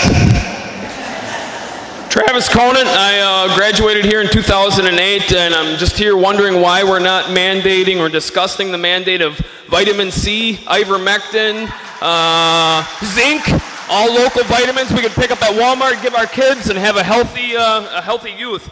Like I said, I'm Travis Conant. I live at 10929 Formica. I'm a taxpayer here, and I have 3 kids who attend school here. As a concerned father, I am here as the voice of my 3 daughters who, along with many of their peers, have had enough of being forced to wear a mask while trying to learn. As none of my kids have any underlying health issues, we traveled, had a wonderful summer, socializing, traveling, attending events with several thousands of people, most of which were maskless. No mask anywhere. Older people were unmasked. Those with compromised immune systems were unmasked, and most importantly, every single kid was unmasked. This past summer, it truly felt like the gig was finally up. I thought it was. I thought the gig was up, and we all came to terms that the mask serves no purpose in any of our lives. When the so-called pandemic began, nobody really had a clue what to expect, simply due to the lack of accurate intelligence we had about the virus. Everybody undoubtedly wanted to do their part in keeping people safe and healthy. That was the reason we saw a completely masked, unidentifiable, and scared population. Every day I would pick my kids up from school during last year's mandate. I witnessed a group of kids as a whole with zero individualism, and zero smiles. When they got in the truck or off the bus after a full day of face covering, our conversations quickly began with complaints of the mask. That's all we talked about. Skin irritations, breathing complications, communicating complications, the socializing complications. I could see the fear that was put into my little girl's eyes when they would talk about themselves or other students removing their masks just for a second for their own personal reasons and instantly be snatched up by a teacher or other staff demanding they put it back on, instilling the fear in my little girls. About the time we were ready to move on in our conversation, my oldest daughter would come home from middle school. As an anxious mess from having to cover her face all day, she met hundreds of new people with names, but no faces. Our youth deserve far more than being robbed of their identity. It wasn't very long before we all started asking why. Enough time has passed now for enough data to be gathered that proves the complete absurdity behind wearing a 7-cent mask to stop the spread of what is essentially a cold. I believe we can all agree that last year during the mask mandate, kids of all ages, sizes, and colors in this school district had had enough of being forced to wear something that they wholeheartedly believed was, and still is, completely useless. Kids wore masks as they wrestled each other right here in this gym, and I watched it. And it was common, and we saw it everywhere, and we all knew it. We all knew that them masks had holes cut in them so they can breathe. Anyone in here ever wrestle? You ever put a gas mask on and try wrestling? Not good. The logic behind all this is 100% silly. It's time we, the people, stop pretending that it isn't. There is no strong, believable data supporting that mask wearing is the answer to what we are facing. Men and women have not died for this country to grant you the right to decide what is best for our children.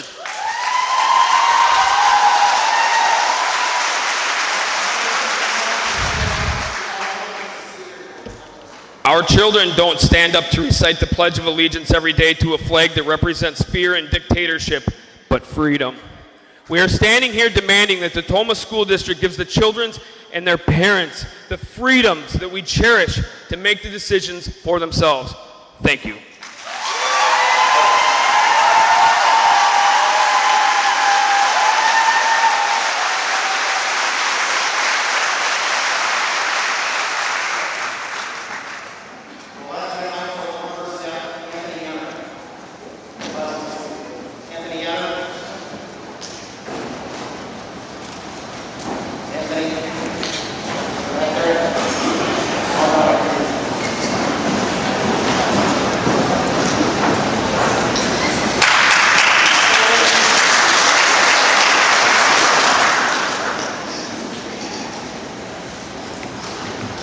I'm gonna be real honest. I didn't realize I was signing up to speak in front of everybody, but I don't have kids. I am a graduate of Toma High School.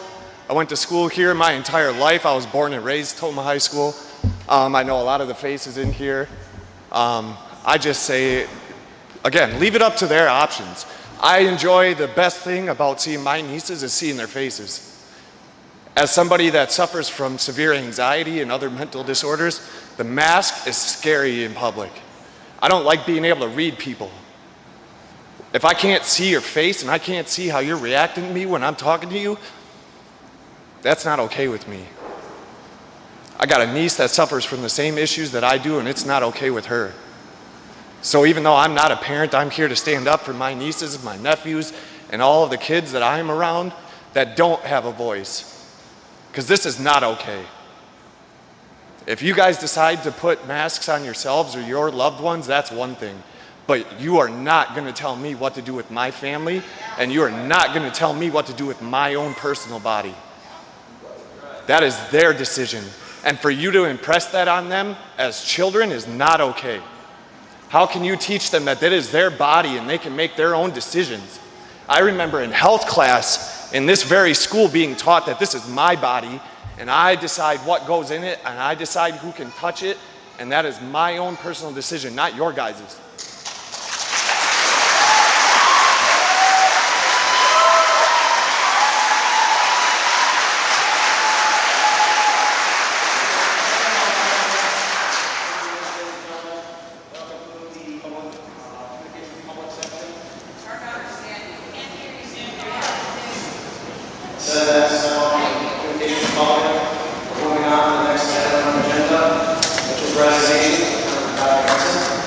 Administration recommends approval of the resignations as presented.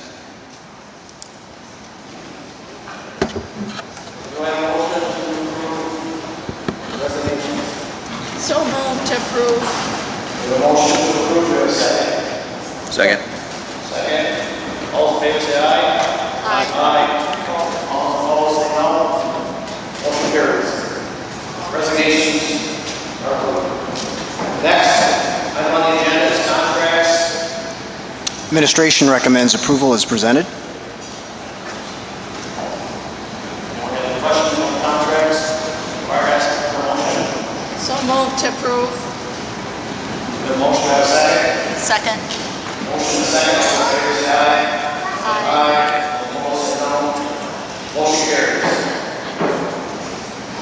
Next item on the agenda is consideration possible approval of 2021-2022 Toma High School course overload teacher compensation for high school teachers. Right, administration recommends approval. The funding for this was approved back in May, and now we have the faculty associated with that. So this will, action will get that on their contract. So highly recommended.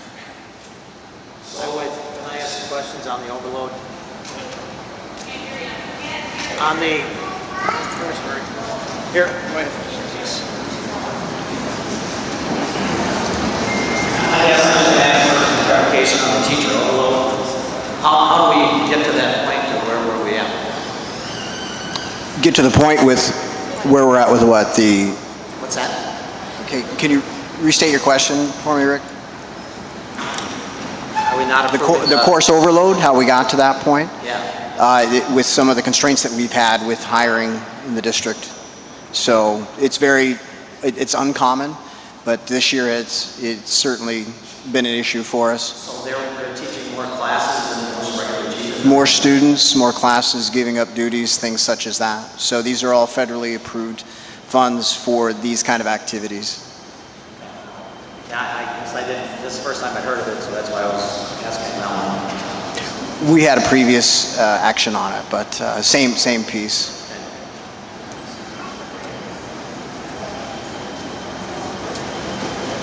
Okay. Any other questions?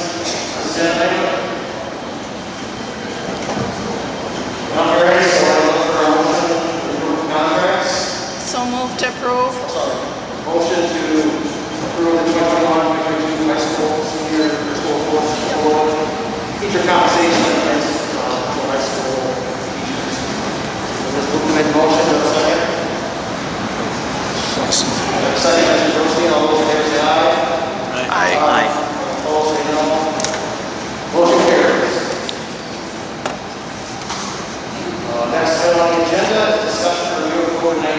piece of information protecting learning and instruction. Right. Thank you, Mr. Chairman. Every board meeting and academy meeting, we briefly go through the COVID-19 statistics. These are outlined on our school district website, and they reflect what's happening in the school district right now. So as of this afternoon, 17 positives, 89 contacts of actives, and 17 testing of actives. So some of those figures we haven't seen since November, but that's where we're at now. So each Thursday, COVID-19 team reviews the local data, also the Monroe County overall data. That's presented, sent to us every Wednesday by Monroe County Health. And so the recommendations that we may have come from analysis of those metrics. And from that last meeting, it was approved to bring the piece regarding the utility of face coverings and what's happening with the quarantine process out of Monroe County Health to the next school board meeting to address. So that's where we're at in these next two action items. Okay. Anyone have any questions on that? Discussion and review of COVID-19 information and instruction. Yeah, I don't mean to interrupt. We're in the back. We can't hear you guys. It's terrible. So I missed that entire thing. And I was sitting in the back. Possible could you reiterate that? Sure, absolutely. The statistical piece? Sure. Yeah, we can't hear you. All right. Thanks for the information. We'll get this going. Right, so each Thursday we take a look at the metrics that are occurring locally. 9/7 here in the district, 17 positive of actives, 89 contacts of actives, and testing of actives 7. The Monroe County Health data is available on their website, but that does show a trend of increasing COVID positivity rates. So the COVID-19 committee takes a look at this every Thursday, and if there are any recommendations, they come to the Board of Education or through a report. Any significant actions would come to the board, just as these next two actions are, and they are a recommendation stemming from the review of COVID-19 committee based on the local data.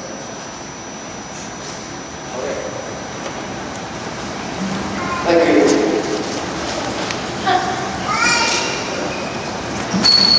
So, moving on, we have consideration, possible approval, and for face covering protocol as presented in September 9th for the safety of district students and employees.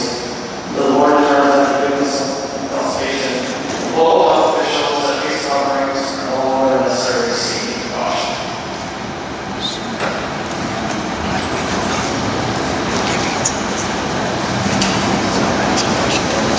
Yes, Mr. Chairman, this is brought to the Board of Education and recent communications with Monroe County Health.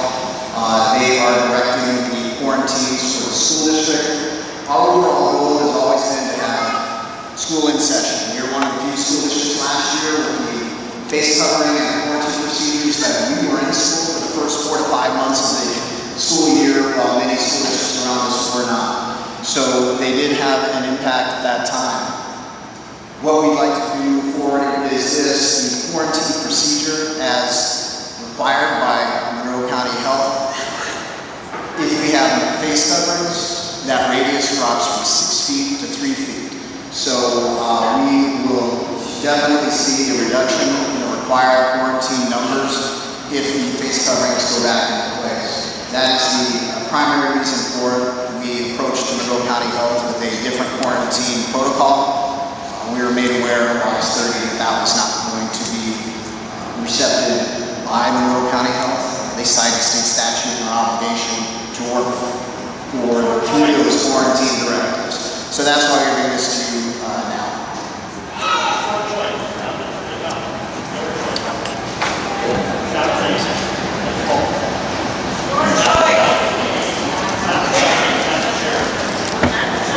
Everybody calm down. We're going to let people see their work.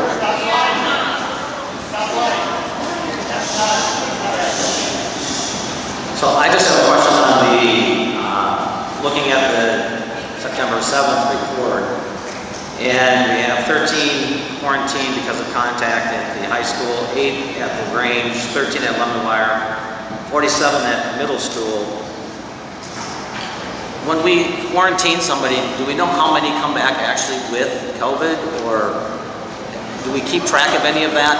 Because there's actually only 7 at the middle school that have positive testing. 3 are out because of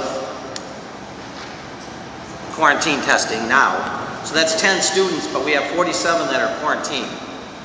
And my question is, how many actually do come back with COVID? Correct. Last year, we had 615 students quarantined by the Monroe County Health Department. Less than 1% were positive. We approached the county health department.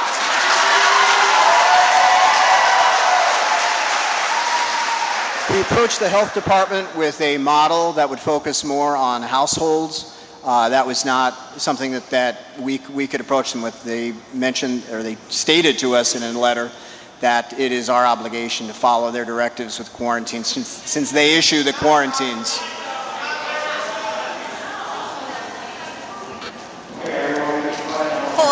Folks, we can't understand it with that on your face, Excuse me, guys. We gave you our undivided attention while you spoke. Please allow us to say thank you.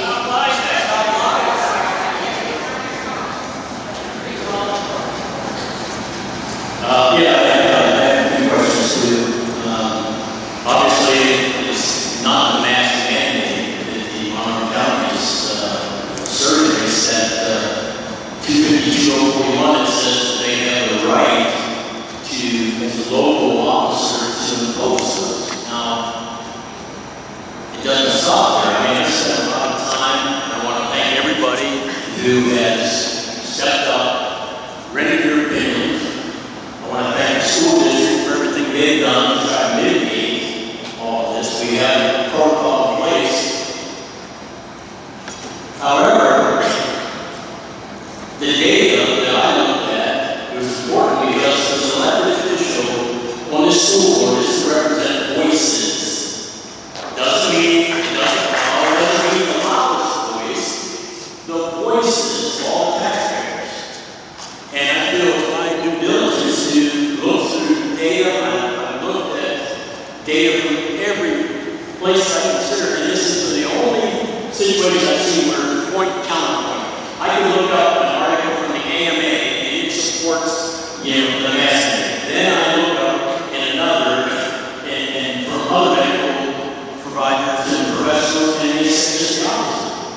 So it creates a dilemma, and for me, my struggle is that the local health officer on the 30th of August met and then proposed a letter that indicated we now are to, in order to be compliant to not fall under this quarantine, that we're to mandate masks when we go from the 6 to the 3-foot level. Well, it doesn't take a rocket scientist to figure out that we cannot support that 6-foot level. We don't have any accommodations to do that. So it led me to think, okay, now, what is going on here? I started looking at data as well, and a lot of the data didn't make sense to me.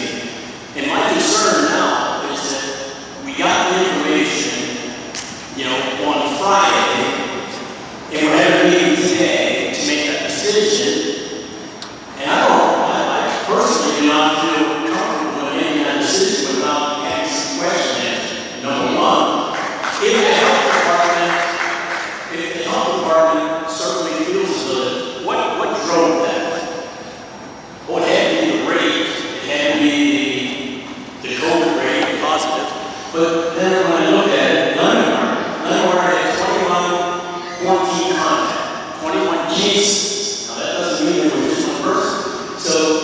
But only 4 came back positive. But those other cases had been quarantined for 14 days.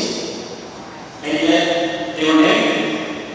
See, for me, I struggle with that portion of it.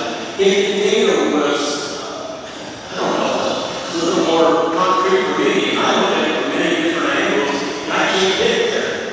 The young people, it's a 0.097% from last year in February to the 31st of that data I looked at.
did not choose to wear a mask. And then they said, okay, I still want to go out to the room. So let's do virtual. So we tried to develop strategies to accommodate all. Well, we're at another impasse. And I think we need time to look at it and evaluate and find out what the measure is. We're talking about, obviously, the Monroe County officer, they certainly recommend or request. It is law. It's what's on the statute. But, so if we do it, now when do we get up from under?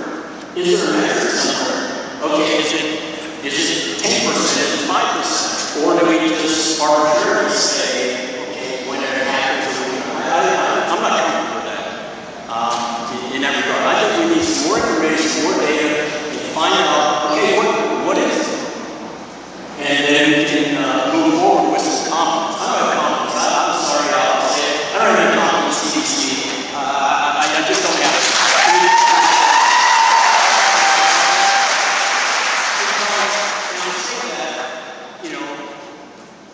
From the standpoint that the COVID is a real thing. We saw that there was a tremendous spike. But we said, okay, we knocked the curve, level the curve, okay, then we can move forward. Well, no, now we have to level hospitalization.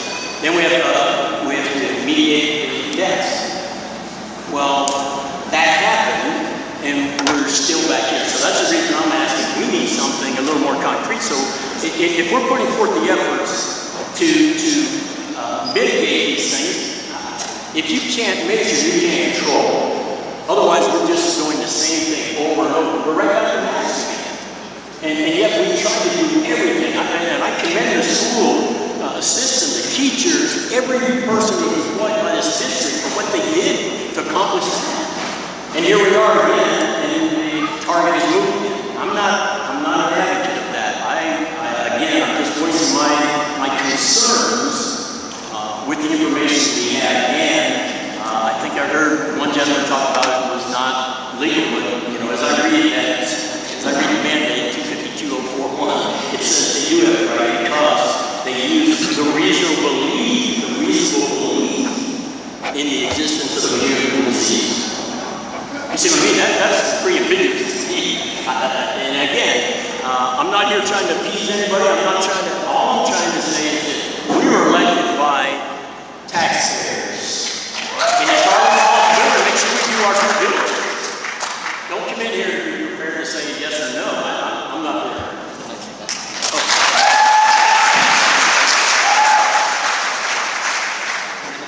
And for myself, I think everybody's trying to work hard to get through this craziness. But I would hope that the government could get testing done quicker and faster than what's happening today with people that have possible been contacted, so that maybe we can get them back in school at 7 days, or but the 14 days is crazy. I mean, we're holding them out for 2 weeks. So we are a country that has science, and we have electronics, and we have things. They can create that machine. They have that machine. But how expensive it is, I don't know. But I think we should have it so that we can test these kids and get them back into school if they have no COVID symptom, or test negative for the COVID system. So we can't continue to just keep going on in this fashion of, health department's throwing us this, other people are throwing us this. We're not going to get anywhere. And we've got to get the answers of what and how we get them back into school. So that's my belief.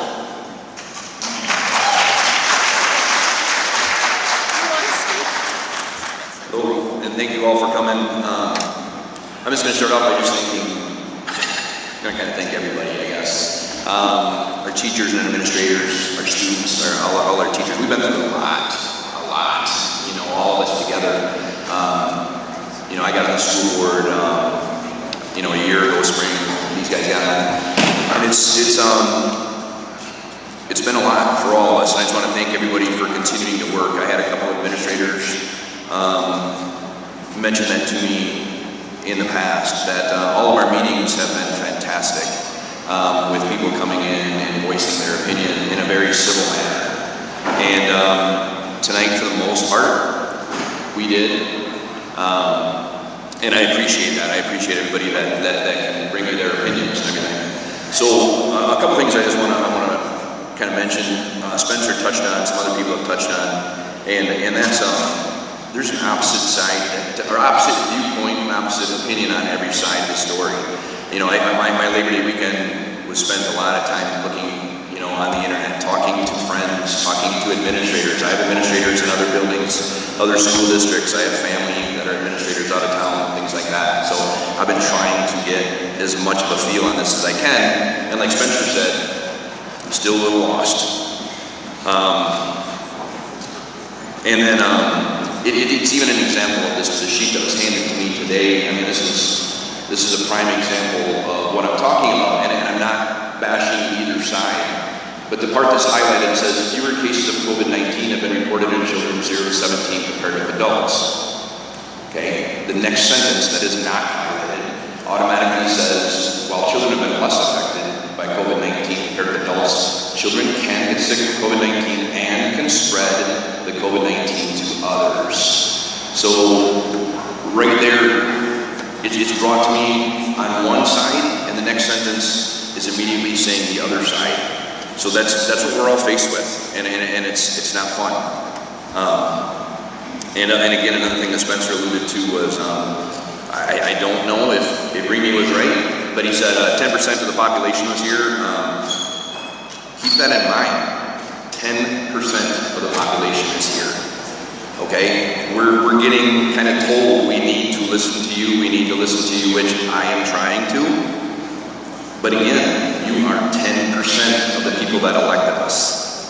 So we are trying to take into play all of this. So every email that I'm getting from one of you that's telling me something, I'm getting one from another one of you that's telling me the exact opposite. That's scared for one way or the other. So we are very, very torn on this.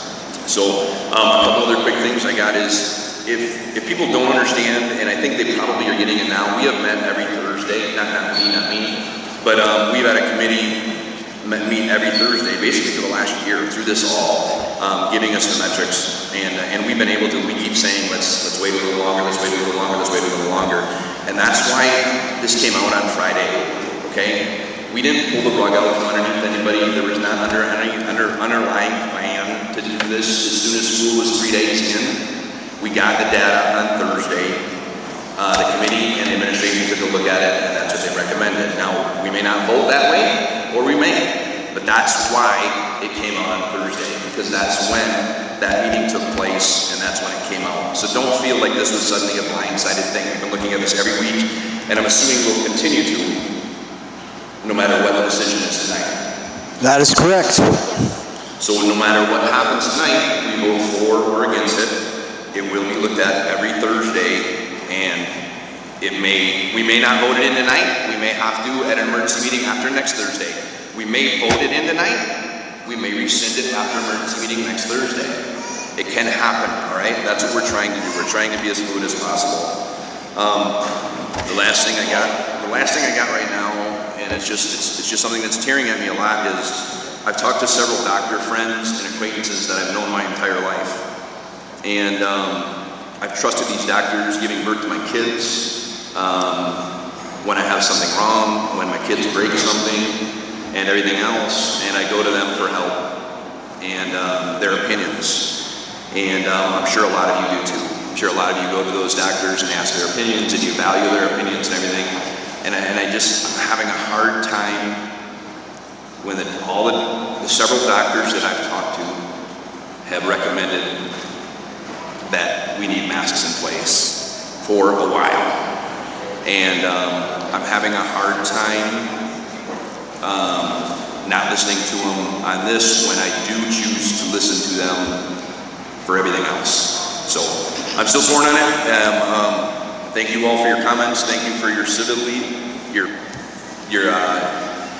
talking to us in a civil manner, and we'll see where we go. Thank you.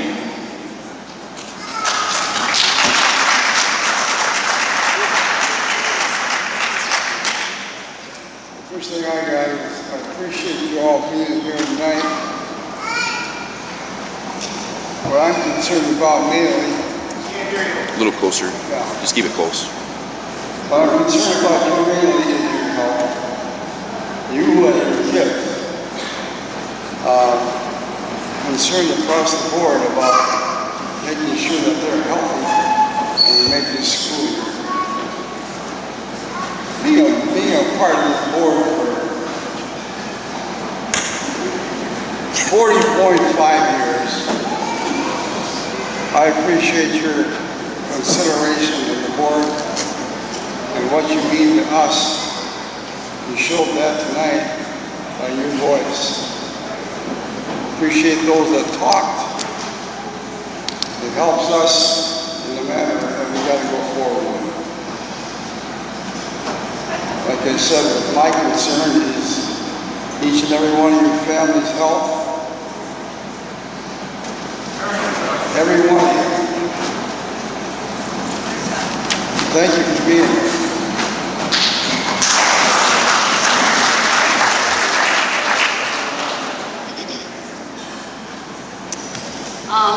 I am on the advisory committee board on Thursdays.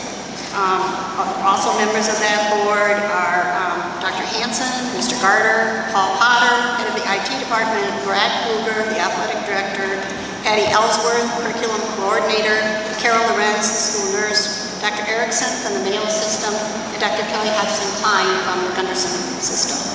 Aaron and myself as school board members. We have talked about this ad nauseum for over a year, and it's tough. It's tough for all of us, and it isn't going to end. Obviously not tonight. But our primary objective is to try to keep the kids in school every day, and it's a hard one. The timeline here, on August 19th, and that's only about 3 weeks ago, as our committee, we looked at a plan that was Onalaska Luther's model, I believe, for something different as far as quarantines and mask wearing. Optional mask, and the quarantine, I believe, was 7 days with a negative test. And there were a few other little things like siblings in the family would be quarantined if one was positive and so on. Pretty straightforward, easy to follow. And as the group, it was a good consensus. We liked that, and that was what we intended to present to you tonight. But in a week, it all went down the tubes. And I think what started it by August 26th, and this is my perception, the cross-school districts went mandatory masks. Well, pretty soon Holman and Onalaska fell off with their models, and they went mandatory masks as well. And at that time, in that time frame, we received a letter from Monroe County Health, which is reiterating what we were given last year, although a little sterner tone, I'll say, indicating that they had the authority to come in, and if they didn't think things were quite kosher, they could quarantine an entire classroom and or an entire building per their discretion. And we're like, can this be? I mean, is this really how this can happen? So on September 2nd, in kind of going over all of this, and truly, after the 19th of August, I was really happy. I thought, it looks good. I think we can go forward, and we're going to be okay. By September 2nd, everything had sort of changed. And at that point in time, we hadn't gotten back any legal information because Dr. Hansen did run it by the legal authority to see, do they in fact have this authority? And as Spencer pointed out, they do. A broad definition there, but they do have that authority. So then on September 2nd, which was Thursday, yes, I can't say it was a unanimous vote, but the consensus was to suggest to you tonight mandatory masks. In hindsight, that was Thursday, this is Tuesday. I feel, even myself somewhat, I made maybe a knee-jerk reaction there, without really thinking about, well, what other alternatives do we have? It's sad that it has to be mask or no mask and, all of that stuff. Well, anyway, I really feel too that we don't don't have quite enough information. Right now, I know as of this afternoon, we had, 17 positive and 89 quarantined. This is only day 4 of school. Most of these positives, a good share of them, especially the Monday, Wednesday, Thursday ones, were kids that had contacted this outside of the school system. So we're still on the summer thing, in my opinion, and perhaps by leaving it this way and getting a little bit more information, we can get back to a more structured day for the students, because this is different for them to be going from. We know where they are, we have some control of the situation within the school system. I would hate to see us go to mandatory mask and in 2 weeks think, huh, what did we do? Because we're doing all right. So I would concur with sponsored, not that I want to keep talking about this all the time because it's just giving me an ulcer. I think we need to get some information, a little bit more information, so I feel a little bit more confident saying, yeah, maybe we should do the mask. But right now, I would like to see us stay with optional masks.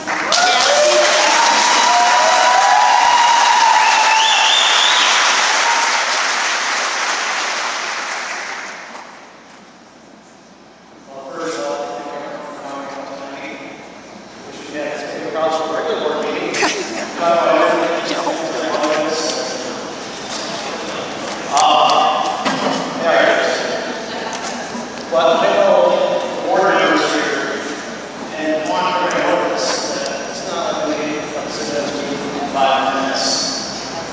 We've sat in hours of meetings. Everybody has this law. How should we approach this? How should we do this? How should we do that?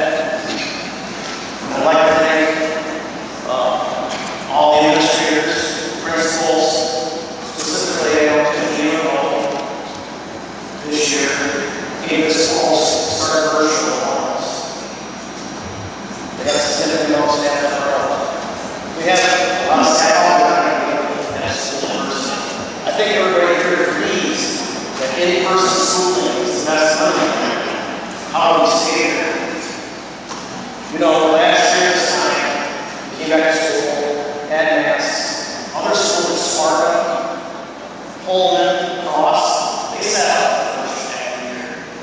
They set up in virtual while we were in school. We had people from Holden contacting us, how are you guys doing this? We said, they're all two masks and quarantine. I guess it's their night. If we don't have masks, right now, if we have masks, balls aren't for quarantine people. Am I correct? I'm sorry, say again, I didn't hear that. We have masks, balls in our court. We can determine contacts and quarantines, right? We work with Monroe County Health. We give them that information. If we don't give it to them, they will quarantine an entire class or the building. Face coverings will reduce the radius from 6 feet to 3 feet.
was that to maintain full-time school for our students and our families, that we would plan to have everybody in school for 5 days versus every 2 days, like it was last year.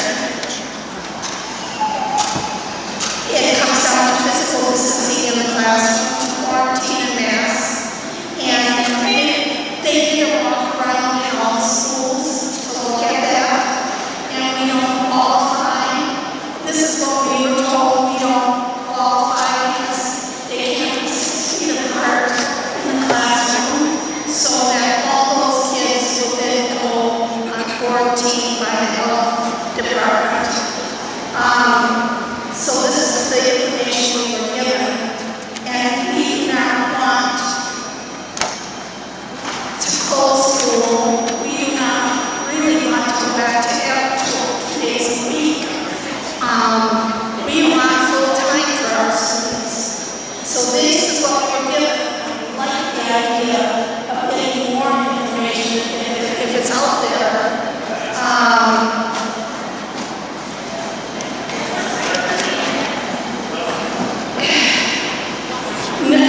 We were told no building can meet those standards all day and all activities. The only option is a 14-day quarantine period. Adding the universal face covering requirement is a key mitigation practice. It will reduce the potential quarantine numbers as the ratings drops to 3 feet from 6 feet. This is what we were given. This would not be, please, this would not include activities, events after hours. This is the information we were given. And so what the board is saying now is they would like more information on it because, as Spencer said, for every this, there's a that right now. So thank you for your time and your patience, and we are serious about this.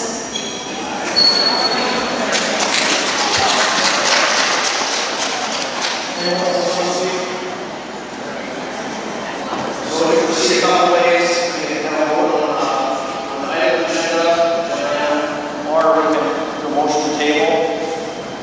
I would make the motion to table. Okay, so we have a Second.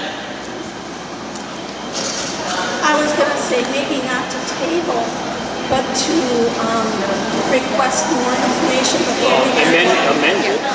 You can amend it. I think tabling has a certain number of days before you can come back to that subject. Yeah, you can amend my motion. Okay. Explain. Nobody can hear, so explain it. Okay, so there was a motion to table, however, we have to back a certain number of days. So, obviously, if you feel, or feels that they need more information, no one will want us to make. I guess that's good. Let's go now, all the kids or not. Take the ball down.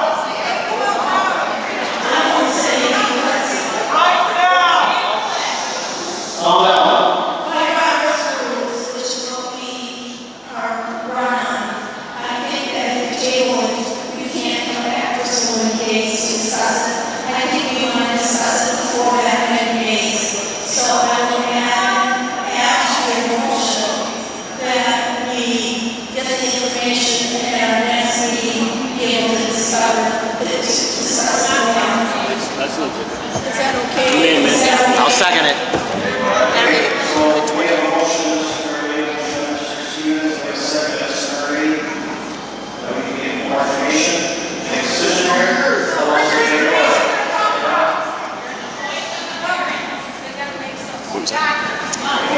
What'd you say? So Mr. Stevens made a motion to ask for more information, is that correct? Correct. And we have a second.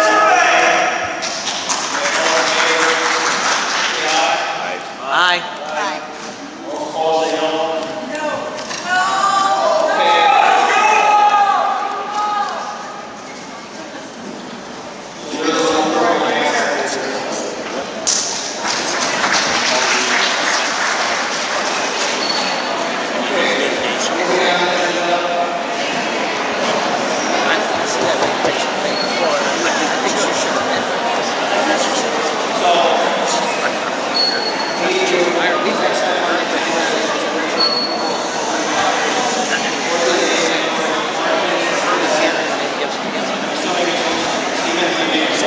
thing. Same motion, next agenda item. Yes.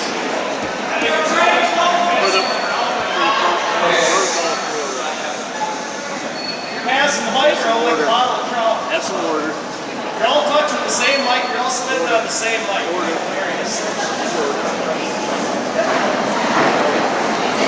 Yeah, because the quarantine is part of it. Yes, I would also request that we have the Monroe County representative, because I don't know who our liaison is. It says specifically in the quarantine process that who is our liaison? Dr. Hanson, who's the liaison? I'll invite him. You are? I will invite Monroe County Health Representative to the next regular board meeting. Is that what you said?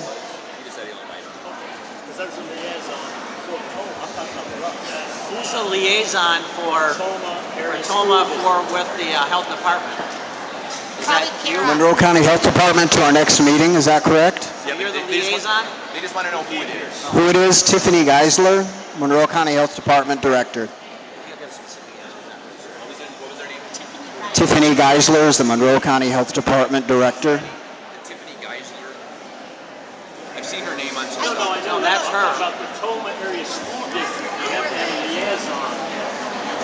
There is no liaison with the Monroe County Health. Our school nurse and administrators provide the information on close contacts, so I would be the liaison to Monroe County Health.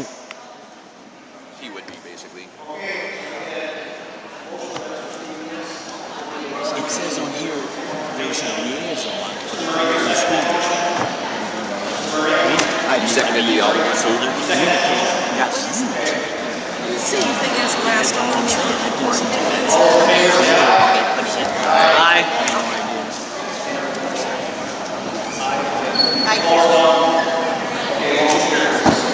Okay, what motion was that?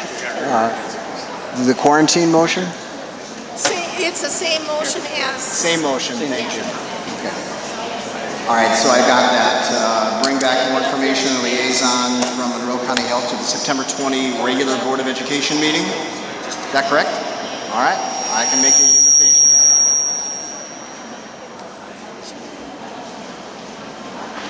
Where do we stand as far as liability?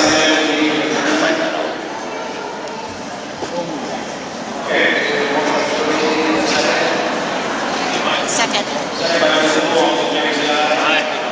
Aye. Is our regular meeting? Right. But we're going to invite him here.